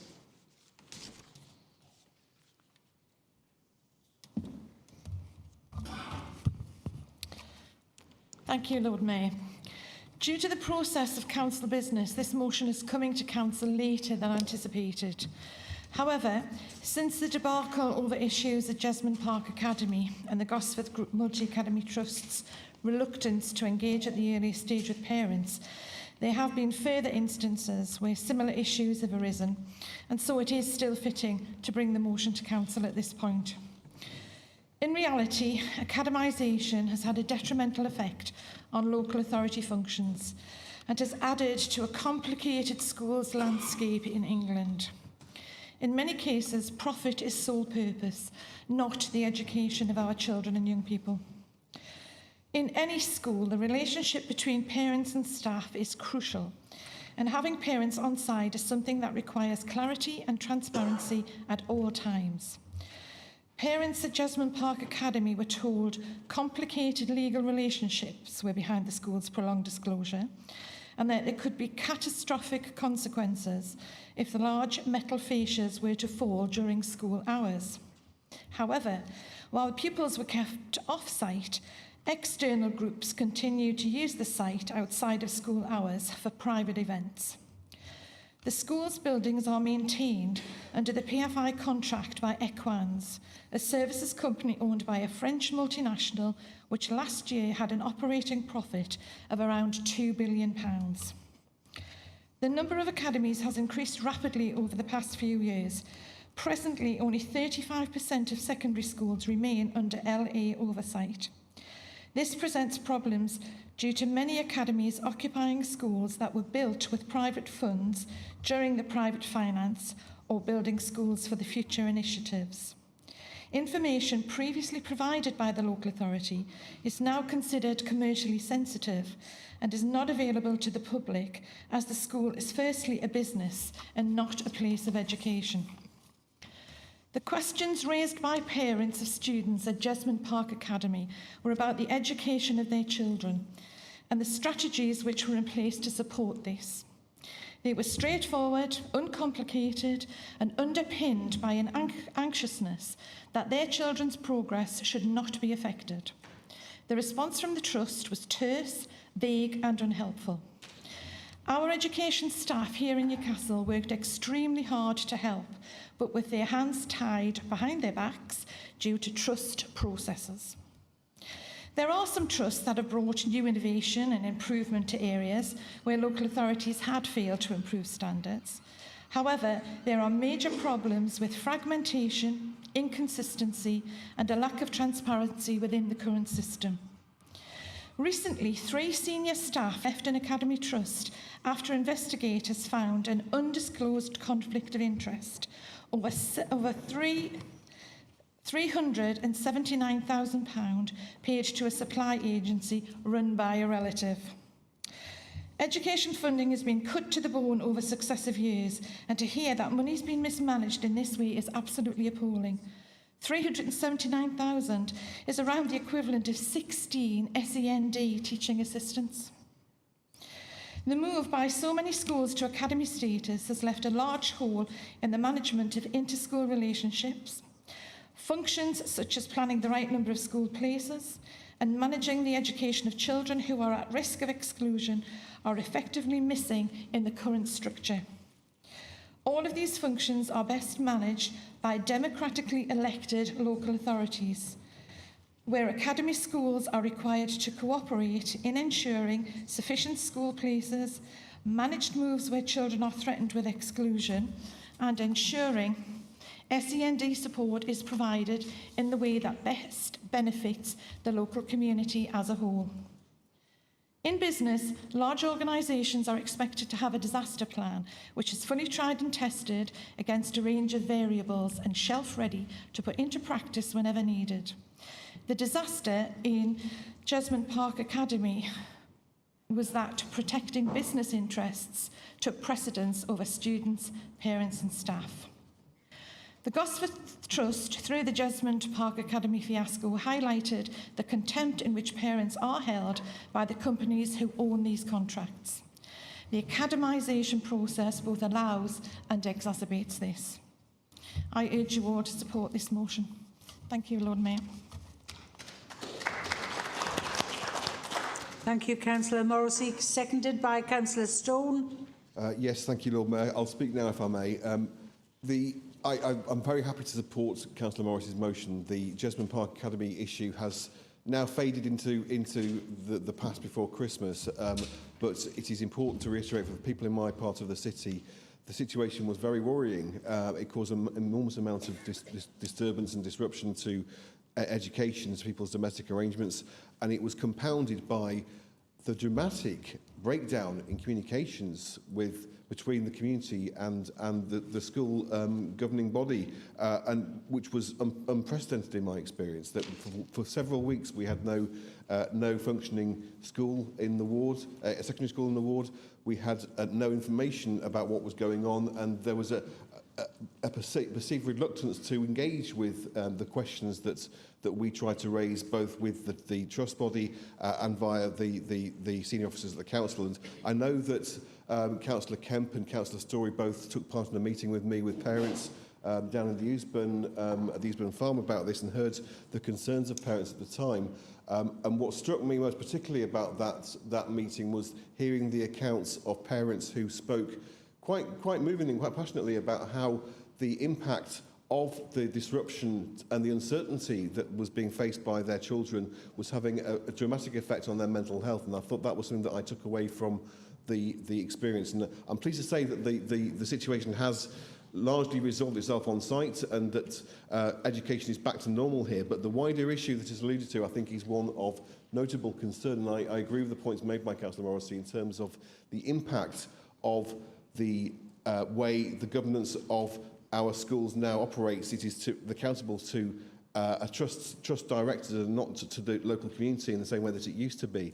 And I would particularly make the point that there is a bigger issue here in terms of the breakdown or the friction between the PFI providers who built and operate the schools and the trusts themselves, because I can see a situation arising whereby everyone was understandably happy and pleased that we had new school buildings built 10, 15, 20 years ago in the city, but I don't think many of us really fully understood that the lifespan of these buildings would be, in many cases, no more than 25 or 30 years, and we are saving up for ourselves on the forthcoming horizon a big problem for ourselves, and that these buildings will need replacing again. And I'm not at all clear, under the academy arrangements we have in place in the city, quite what provisions are being made by the trusts themselves to plan for the reprovision of these buildings, and what impact and what implications that has in terms of liabilities that arise upon this council in terms of stepping in to rebuild accommodation which may not be fit for purpose beyond the lifespan of what are effectively temporary buildings. Temporary buildings with a 20 or 30-year lifespan, and they're going to expire before very much longer. So I think this illustrates a very serious issue, not just in Newcastle but nationally, and I commend Councillor Morrissey in bringing this motion forward tonight. Thank you, Lord Mayor. Thank you, Councillor Stone. There is an amendment to be moved by Councillor Story and seconded by Councillor Sadiq.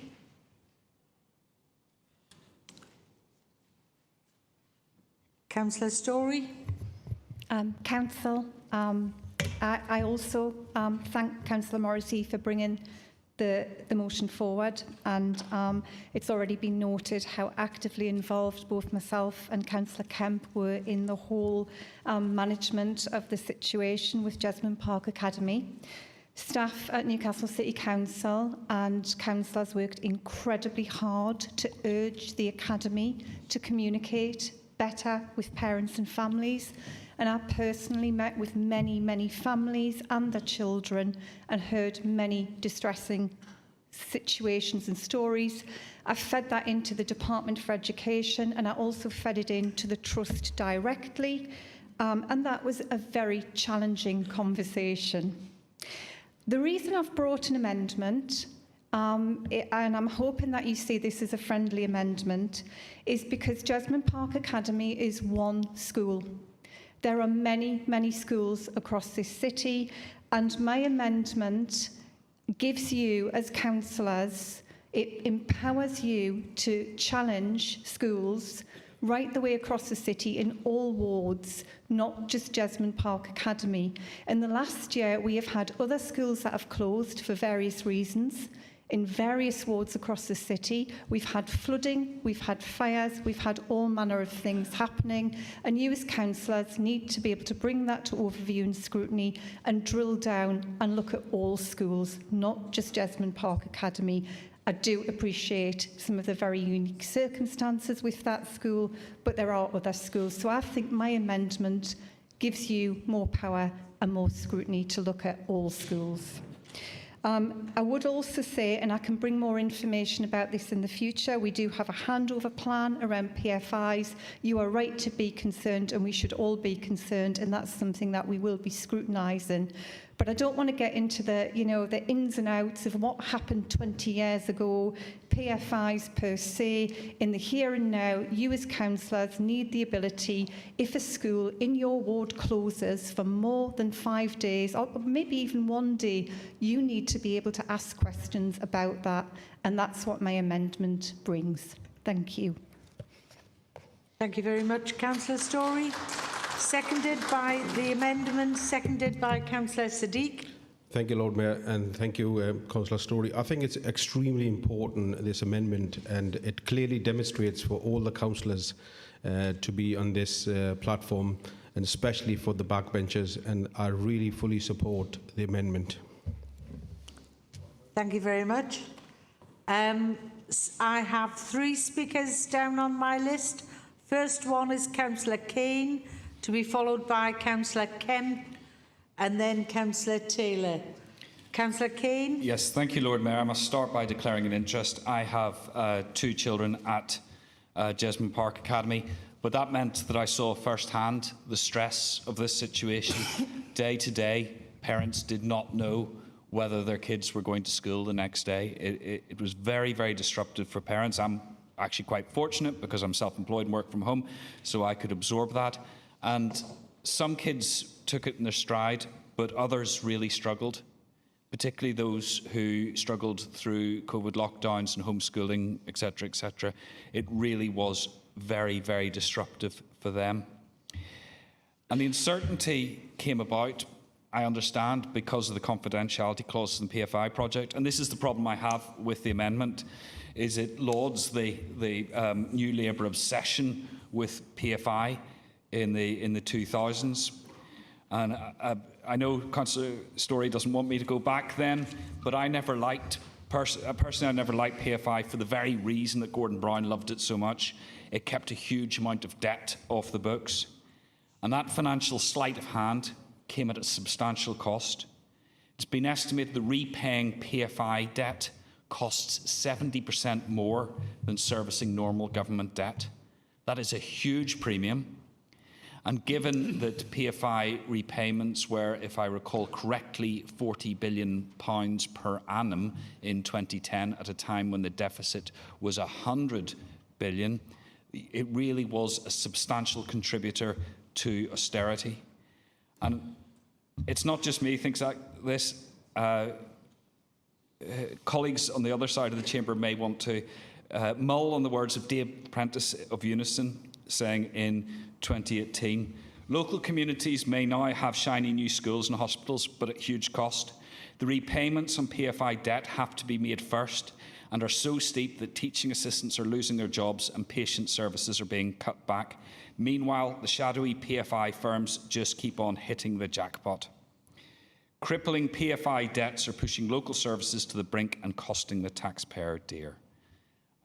It's not often I would quote a union leader in council, but on this one, I think he was absolutely right.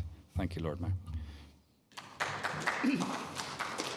Thank you, Councillor Kane. Councillor Kemp. Thank you, Lord Mayor. I should also declare an interest, both having a daughter on the school roll and also probably knowing about 60% of the parents who were at the public meeting personally.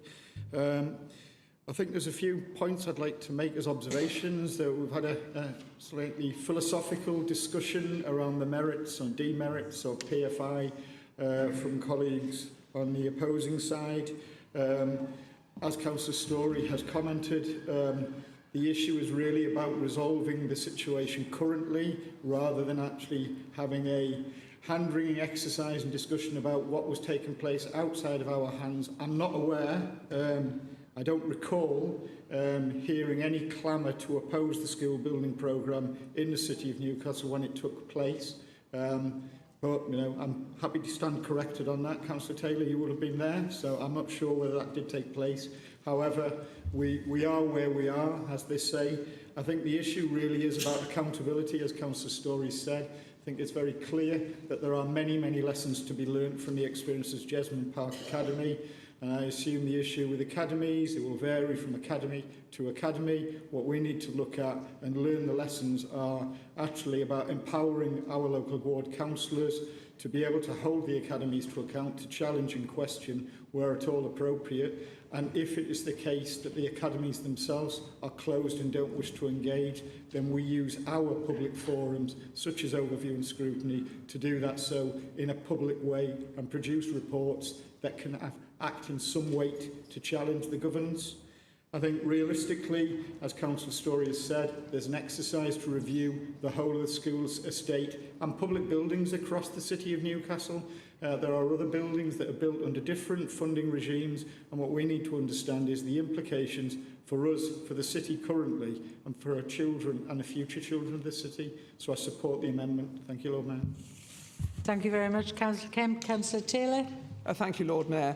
I do want to concentrate on PFI because it is, after all, the reason why we cannot possibly accept the Labour amendment. And to Councillor Kemp, I would say, if you're offered a new school through PFI or no new school at all, obviously there isn't going to be much opposition, however many doubts you might have about the process. But to put the history right, it was actually the Tory government who introduced PFI before Labour took control in '97. And I remember speaking at a council meeting about how I disliked the idea of PFI. It was going to be more expensive in the long term, there was a lack of local accountability, and there were concerns about what would happen at the end of the contract. And I remember Labour councillors at the time fully agreeing with me on that issue. Of course, when the Labour government came in 1997, they completely reversed that and seized gleefully on the opportunity to use PFI, and it has caused exactly the problems that we thought it would. I was actually a governor of Heaton Manor School at the time the new school was built. And to give an example of how chaotic the situation was, there was one point where we weren't going to have any ceilings in any of the classrooms because nobody had thought that it was actually necessary to say you needed a ceiling in a classroom. The school pupils were going to have to look at the rafters until somebody managed to find out that this was going to happen and stop it. And after the school was built, huge, ludicrous charges were made for any minor improvements, and that is still the case. So it's long before academisation, PFI was a problem. As regards Heaton Manor, I too got huge numbers of concerns raised by local residents. The school may not be in my ward, but it's only a couple of hundred yards away. And Councillor Kane has very eloquently outlined the problems that parents were getting, and the mental health issues were, again, raised with me quite a lot. We do have to think about, were the schools properly built? Have they been checked? Was the building constructed properly? Because these were private companies cutting costs. Did they actually get it right? And there was an impression given for a long time that the cause of the problem at Jesmond Park Academy was the storm. Actually, it happened before the storm, and some parents only found out about that at the meeting after the issues were resolved. We also have this concern about exactly what the costs will be to the council when the contracts come to an end. And again, my colleagues have mentioned this. It is a huge concern. We are going to have to take over these costs. It was not the right way to build schools. Yes, it's very nice to have new schools, but it's caused an awful lot of problems, and we're going to have them with us for a long time. Thank you, Councillor Taylor. I suppose just in the interests of transparency and being that the name was mentioned by Councillor Kane, I ought to declare that I am a current member of the trade union Unison, which was referred to in Councillor Kane's response. So I'm going to call on Councillor Morrissey to reply, please.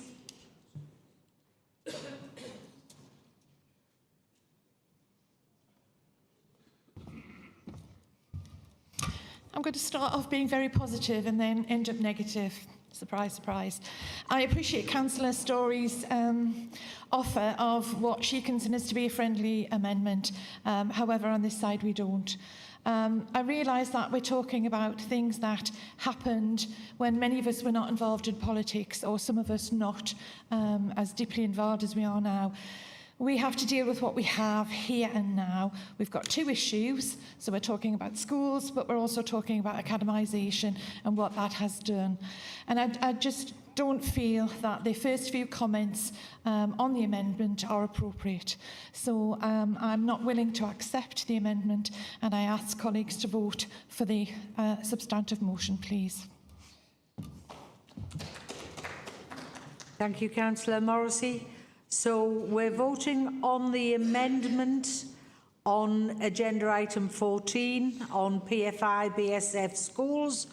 All those in favour, you've got your Go Vote tablets, so could you please use those? Those in favour of the amendment, please show, please indicate.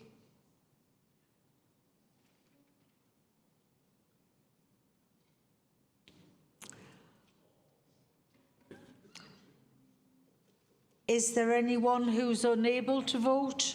If they could please indicate. Councillor Huddart? Against? Councillor Morrissey, PJ? Right, thank you. Anyone? I can't see any hands up. Right, so the amendment is carried. Those in favour of the substantive motion, the amended motion, please indicate using your Go Vote.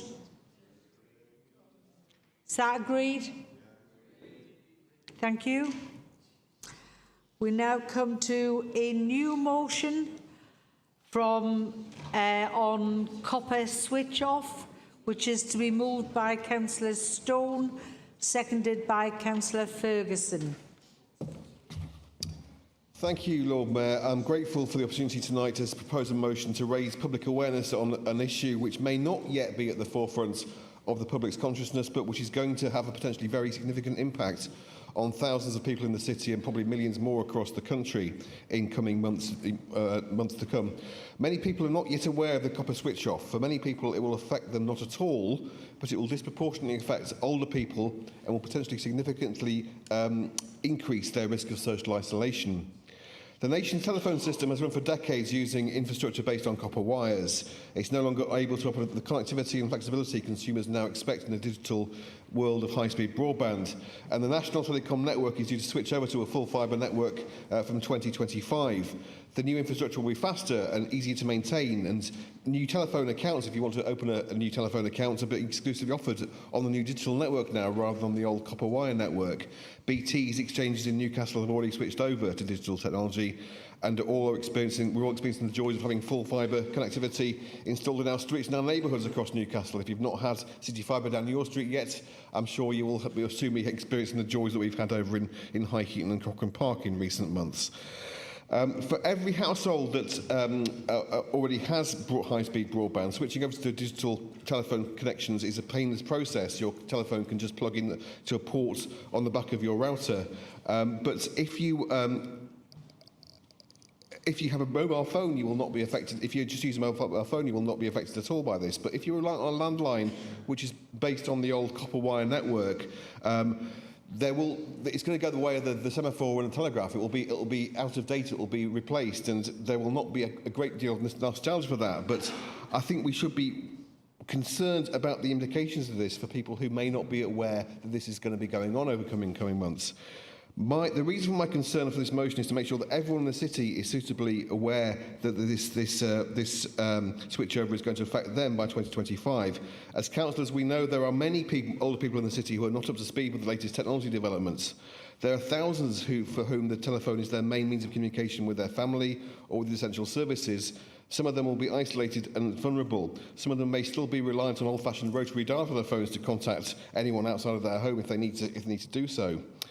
I'm concerned that many such people have no clue that within a year's time their telephone link may cease to work if they do not take steps to ensure their home telephone service is switched over to digital broadband connection. I'm concerned that anyone who is not adequately prepared for the switchover may find themselves disconnected from their loved ones and from essential services. Many older people are reliant on telecare protection and a telephone connection to maintain their domestic and personal alarm systems. I am also deeply concerned and troubled that people who are at risk of being targeted by those who are eager to sell them broadband packages may be more concerned with signing up for expensive connections and equipment which may not be suitable for their needs. I know that in my ward, certain telecoms companies have got a poor reputation for engaging in high-pressure door-to-door sales techniques. I'm particularly thinking about TalkTalk, who have targeted no cold call zones in my ward. I'm very grateful to the Council's trading standards officers for taking action against them, but I'm apprehensive that others may soon be adopting similar tactics. I'm particularly anxious that, that unwary older people may be exploited by those who wish to sell them expensive contracts or worse, seek to access people's homes under the pretence of offering to inspect their phone connections. I hope, therefore, the Council will share my concern over this issue and agree to take appropriate steps to promote public awareness of the forthcoming copper switchover. The Council is particularly well placed to ask its communications team to launch a public awareness raising campaign, not just amongst those who use the Red Care service, but amongst the public at large on this, and to encourage relatives and neighbours to look out for vulnerable people close to them who may need suitable safeguarding and consumer advice to ensure they stay connected and stay safeguarded. So I call on the Council to take appropriate steps and use appropriate channels and partnerships to get the message out to people to make themselves aware of the switchover in coming months by 2025 and to ensure they are suitably informed and suitably prepared to stay connected. I hope the Council will find common cause in agreeing to support this motion. Thank you, Lord Mayor. Do you agree with the amendment? Thank you, Councillor Stone. Seconded by Councillor Ferguson. Thank you. There is an amendment to be moved by Councillor Frew. Carry on. Thank you, Lord Mayor. Well, firstly, I'll note the talk issue was bravely championed by Councillor Stephen Lambert on our side and then enforced by officers. So I think due credit to his work on that, where talk were very testy with him. And I'll also note it is good that Councillor Stone has brought this to the Council's attention. It was in the press a couple of weeks ago, and it does need to be further publicised. And I'll also credit Councillor Donnelly, who's quite a few months ahead of this and has raised questions about this in September of 2022, which he got a substantial response to. I've asked officers if they'll provide that response to you, Councillor Stone. What the amendment is a friendly amendment to show what currently is being done and what we are planning to do as a local authority. Plans are well advanced on our own role in this. We're ahead of the game in terms of Astara digital units. We have a programme of only delivering digital units and have done for quite a while now, and a swap over programme, which means that 68% of units are now digital, and we aim to have a full switchover by March 2025, well ahead of the deadline at the end of that year. Those devices have a 72-hour backup and 4G roaming so that they can survive through loss of electricity. The important points that I would say about a public campaign is that there needs to be national and industry support for people who are using systems that we as a council don't have any say in. We have a say in the systems that we provide ourselves through Astara and Red Care. And we have some support to schools and others who contract our services for IT, and we provide what support and advice we can to them around those systems. When it comes to individuals who have contracts that we are not a party to, then we don't have powers to change what's happening. We don't have the technical experience to be able to advise people on those. So what needs to be in place is a national support system, which the government is woefully behind on, sadly. And it was only just before Christmas that they had started to provide national standards and safeguards to prevent people from being switched off unwillingly. The government really needs to catch up on this, and as a council we are very restricted in what we're able to support in terms of advice and direction until that is in place. And we are expecting a national public information campaign from the government and from the industry. However, it is really lagging behind. So we do need to align ourselves with that and not give a differing message which will confuse residents. That all needs to be put together as one. And this, again, I'll say is a friendly amendment to make it more specific to what's happening in Newcastle. Thank you very much. Councillor Frew, to be seconded by Councillor Ali. Right, thank you, Councillor Ali. I have no indication of other speakers. Councillor Donnelly.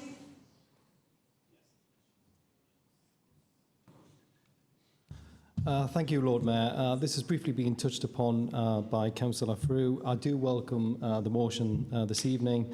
The problem is not many residents realise that once you change over, if you do have a power cut, sadly for many they'll be completely disconnected. That's extremely concerning, obviously for the most vulnerable in our communities. The other issue, which is not noted, and yes, this is a slight issue with government, is that once the broadband is there, at the end of your drive, the fibre, the resident who wishes to stop with the traditional copper line, because maybe they've got the care system, they've got a lift in the house, or they've got a telephone within that lift, they struggle to get any deals with any other provider. So it's then more expensive for them. And it will continue to be until possibly 2025. So again, it's the most vulnerable which are being hit. The last item, just to note, and I know this has been answered partly in my question one, written question this evening by Councillor Williams, is that the most vulnerable are also being affected because many of the footpaths are not just being lifted once. For instance, the first time it could be Virgin Media, the second time it could be City Fibre, and the next time it could be another provider. Every time these are reinstated, it's causing the potential for slips, trips and falls. So again, that's hitting the most vulnerable. Now, I know the Council's Highway Department are working very closely with these providers to make sure that we they reinstate to a correct standard. But obviously our highway network suffering now. To have that dug up 3, 4, 5 times is not ideal. So just to reflect, Lord Mayor, again, the first issue is the concern with regards to being cut off if you don't have that additional power supply, battery backup. The supplier is also supposed to offer the option of a mobile phone, but sometimes people have poor signals. Thank you, Lord Mayor. Thank you, Councillor Donnelly. Are there any other speakers on this motion? No. Councillor Ali, you reserved your right to... Right. Thank you. Councillor Ferguson, you also reserved.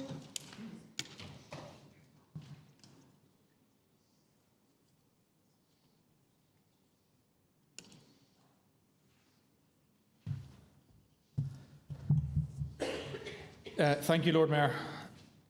A couple of years ago, in conversation with my dad, I first heard about the copper switch off. He'd had a call about it. Being instinctively cautious in the face of unfamiliar information, he declined to rush into anything and took it upon himself to do a bit of research. What information he could find at that time was confusing, and attempting to find a reassuring, authoritative source difficult. Now, my dad's not an idiot, but he still, for some reason, decided to ask me about it. He seemed to think I'd know something about it. I didn't. I had a look. I found some information and I understood enough of the technical detail to realise that it was legitimate, but I was astounded at that point in time when the switch off was happening elsewhere in the country how little official, easily understandable detail was out there. I thought things would get better. They haven't yet. Improved technology is, of course, to be welcomed, but it's critical that people know it's coming. And for those of us who struggle to distinguish their VoIPs from their PSTNs, the fact that straightforward Google searches tend to put up results from specialist sites at the moment isn't reassuring. I welcome any and all efforts to further publicise the issue. The more information we can get out there, the better. We don't need to stop this happening. It isn't something that people should worry about. Technology moves apace. It's natural. What we do need is a comprehensive effort to ensure people are aware this is happening. My parents' line, to the best of my knowledge, is digital now. They're ready for the switch off. I would strongly encourage all of us to get behind any and all efforts to ensure that anyone who is at all confused about this move has the information they need to be able to move forward appropriately. Thank you. Thank you very much, Councillor Ferguson. You have the right of reply, Councillor Stone. Thank you, Lord Mayor. I'd like to thank colleagues who have spoken in this debate. I think there was a broad amount of consensus that we need to do more to promote this and make people aware of this. And I take Councillor Frew's point that there's no point that we should be trying to duplicate or diverge from the national industry and national government campaigns on this. But our job as community representatives is to make people in our communities know about important things that are going to happen to them. And so for that reason, I think it is worthwhile that we're discussing it here in Council tonight and are thinking about it in advance of what will become quite a new and daunting proposition for some people in a very short space of time. So I think it's been a worthwhile exercise. I do understand that there is preparation being made in terms of the Ostara care and other telecare services to prepare for that, and I welcome Councillor Frew's assurances on that. I welcome Councillor Donnelly's interest in this because it has been an issue that he has raised for some time as well, and I would like to note my thanks to him for jumping into the breach. And I know Councillor Frew has promised me information on the question asked in 2022.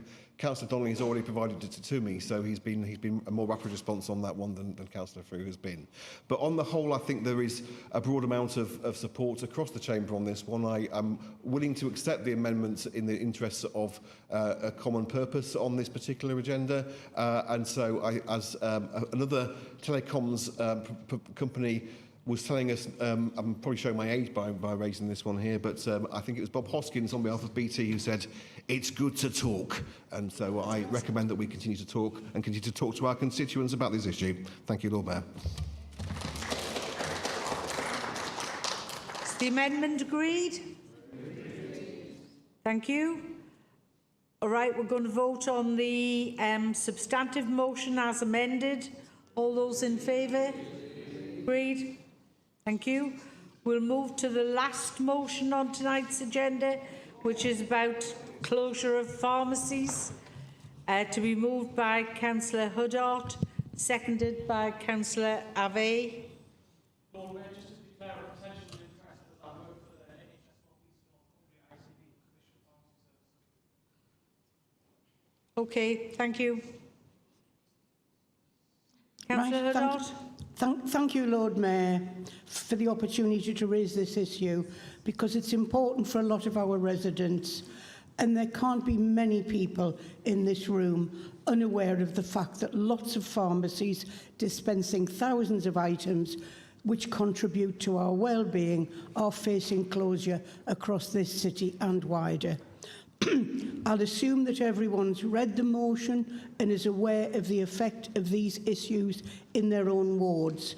Unfortunately, not all areas have a neighbourhood pharmacy, but many do, and they're a valued local facility, especially by those people with ongoing conditions and the people caring for them.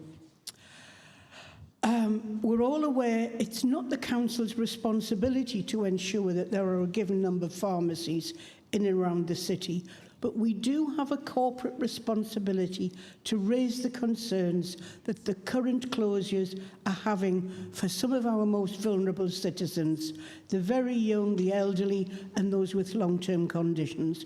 And none of us know if it might be us or our families who need medication at some point. And it's important that obtaining medication should not involve a trek for miles.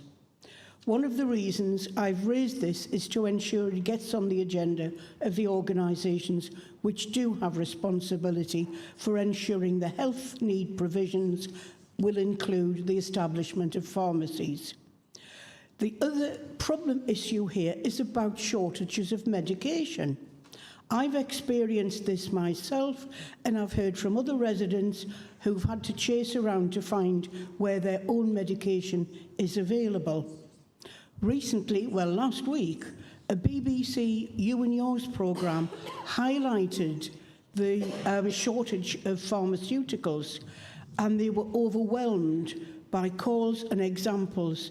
There were people with heart conditions, hormone problems, painful illnesses and long-term conditions calling in to describe their own experiences of running out of medication and of having to ration supplies, and it really did not make for easy listening in this day and age. And this is why I ask that we write to the Department for Health to ask, how is this problem being addressed? This cannot be classed as another benefit of Brexit.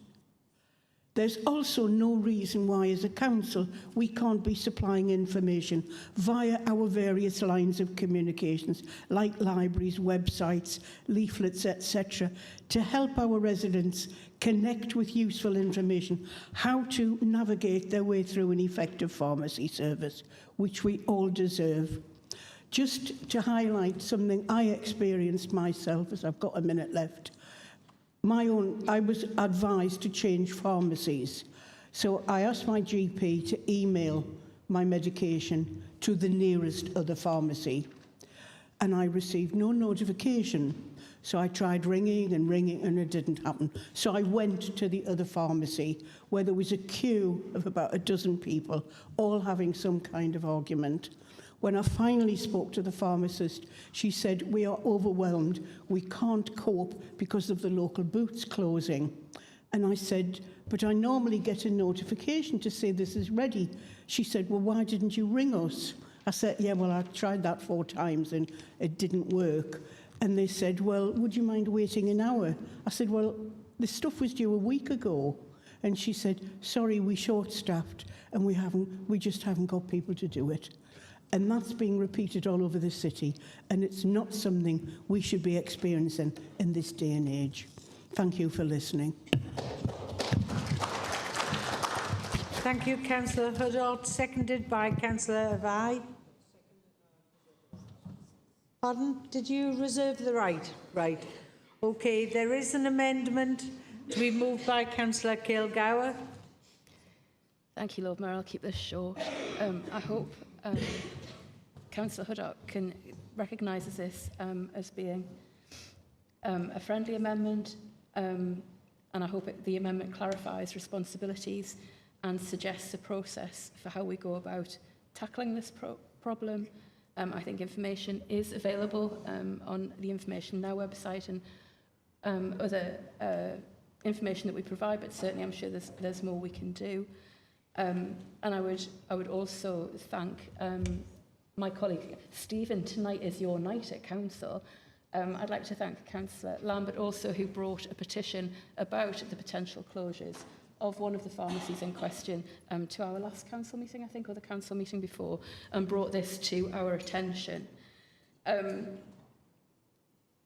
Lord Mayor, it's the job of the Integrated Care Board to commission community pharmacies, and we need to hold them to account and ask what mitigations or recommissioning they're carrying out to make up for these closures. I hope Council will support the amendment and that members across the Chamber will robustly challenge closures which will negatively affect all of our communities. Thank you. Move the amendment. Thank you very much, Councillor Kilgour. Person of the hour, Councillor Lambert. To be seconded.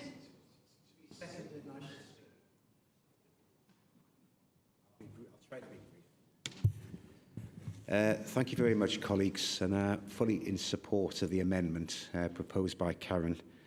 Doreen's made some very, very valuable points in this discussion. Clearly, as colleagues are fully aware, improving the health, well-being and quality of life is both a city-wide priority and indeed a Kenton ward priority. That's why it's very, very important that these issues to do with proposed closures of chemists and pharmacies is to be welcomed. As both speakers have rightly pointed out, the latest revelations revealed both in the national newspapers, the Mirror in particular, and the Chronicle and the Journal, comes after Boots plans to shut down a further 300 pharmacies across England. This has had an impact on our own ward, Kenton. The potential closure of this particular pharmacy represents grim and grave news for the wider community. The pharmacy plays a vital role in the delivery of primary health care, both in North Kenton and nearby Kenton Bar. Furthermore, the potential loss of this chemist is a potential body blow for the local retail economy of this part of the ward. Hundreds of older and disabled people's residents, including ourselves and the two Labour MPs, are deeply concerned as to how they will get essential prescriptions and medicines if this chemist closes in spring 2024 and another cannot be found to replace it. Large numbers of local people signed our petition last month, which was presented to full council in December, calling for the retention of this branch. Indeed, if this closure goes ahead, many people will have to travel up to 2 miles away to obtain their meds. At the end of the day, Kenton residents, city-wide residents, community groups and traders need assurances that a pharmacy service will continue in my ward and indeed in other parts of the city. I recommend the amendment. Thank you, colleagues. Thank you, Councillor Lambert. I would call the following speakers who've indicated: Councillor Penny Evans, to be followed by Councillor PJ Morrissey.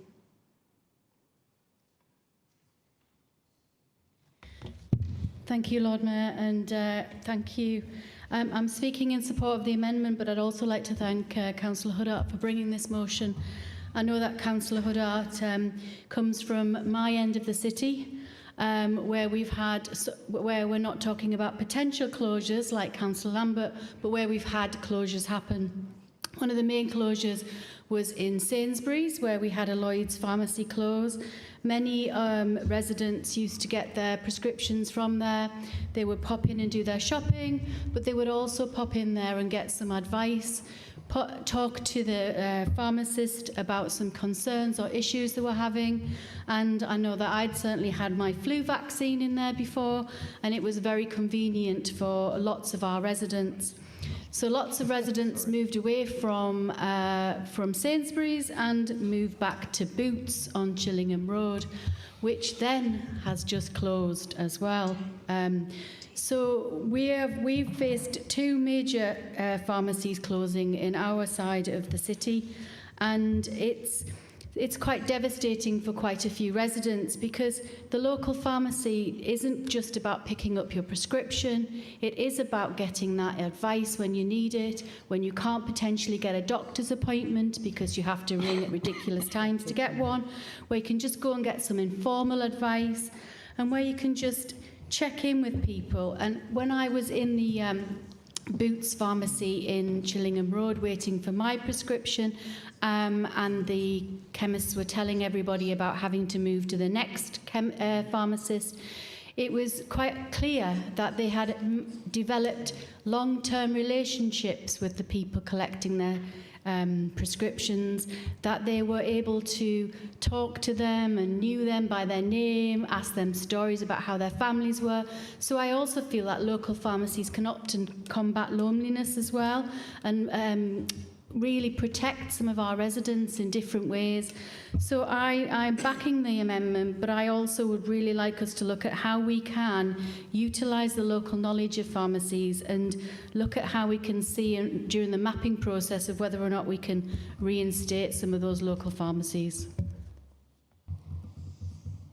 Thank you, Councillor. Councillor Morrissey.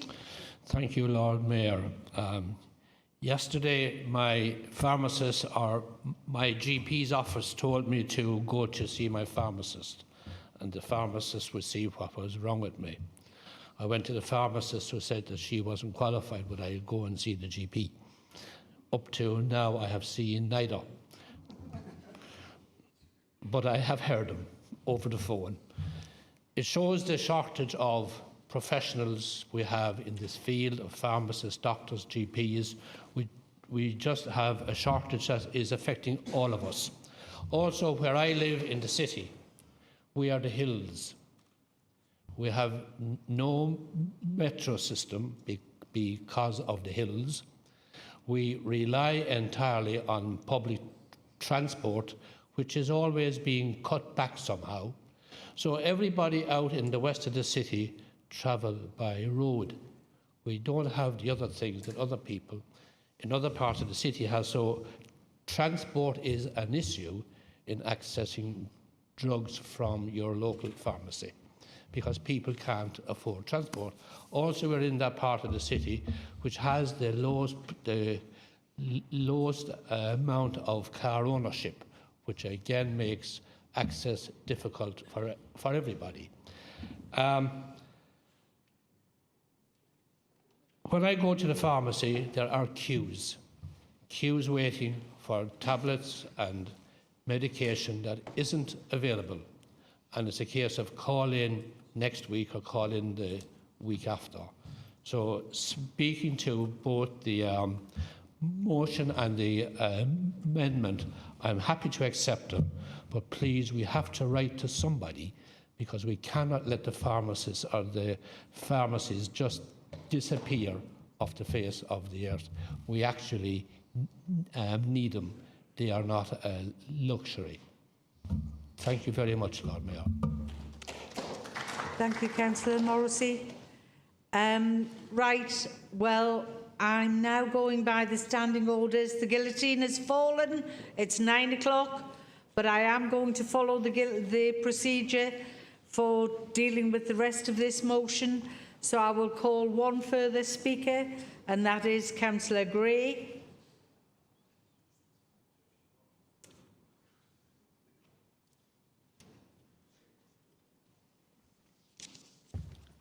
Thought you'd forgotten me for a second, Lord Mayor.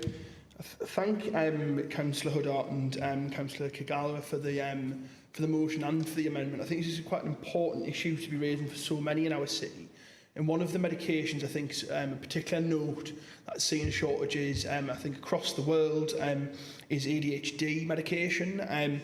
For a lot of people, this is coupled alongside the deterioration with a relationship of a known local pharmacist, somebody who there have been issues with shortages in the past, may have been able to direct them to places where they could find the medication or really back their corner to find sources of this medication. ADHD UK have called the government's response to the crisis as pathetic, and I think it's a fair and reflection of what is actually happening. Families are being left to drive around the region looking for medication, and when they do find medication, they have to ring up doctors to ask for dosage changes and so on, just so that they can have medication that allows them to facilitate their lives. And for those who are unable to find medication, the effects of withdrawal can be crippling. And I've seen reports online of university lecturers having to delay examinations for those who would have been taking ADHD medication because they are unable, due to the withdrawals, to be able to sit vital exams, which then pushes their life chances and development further down the road. And I think quite a worrying trend, which was reported in The Guardian last month, was the rise of non-medical supplements, with those on TikTok and Instagram, so-called influencers, promoting these. These non-medical supplements are being targeted at children as young as 3. These non-medical supplements represent a false hope for desperate families, but also have potentially dangerous side effects with some ingredients that can be toxic in high doses and may have negative interactions with other medications, which again, without a pharmacist, can for some may have dangerous consequences.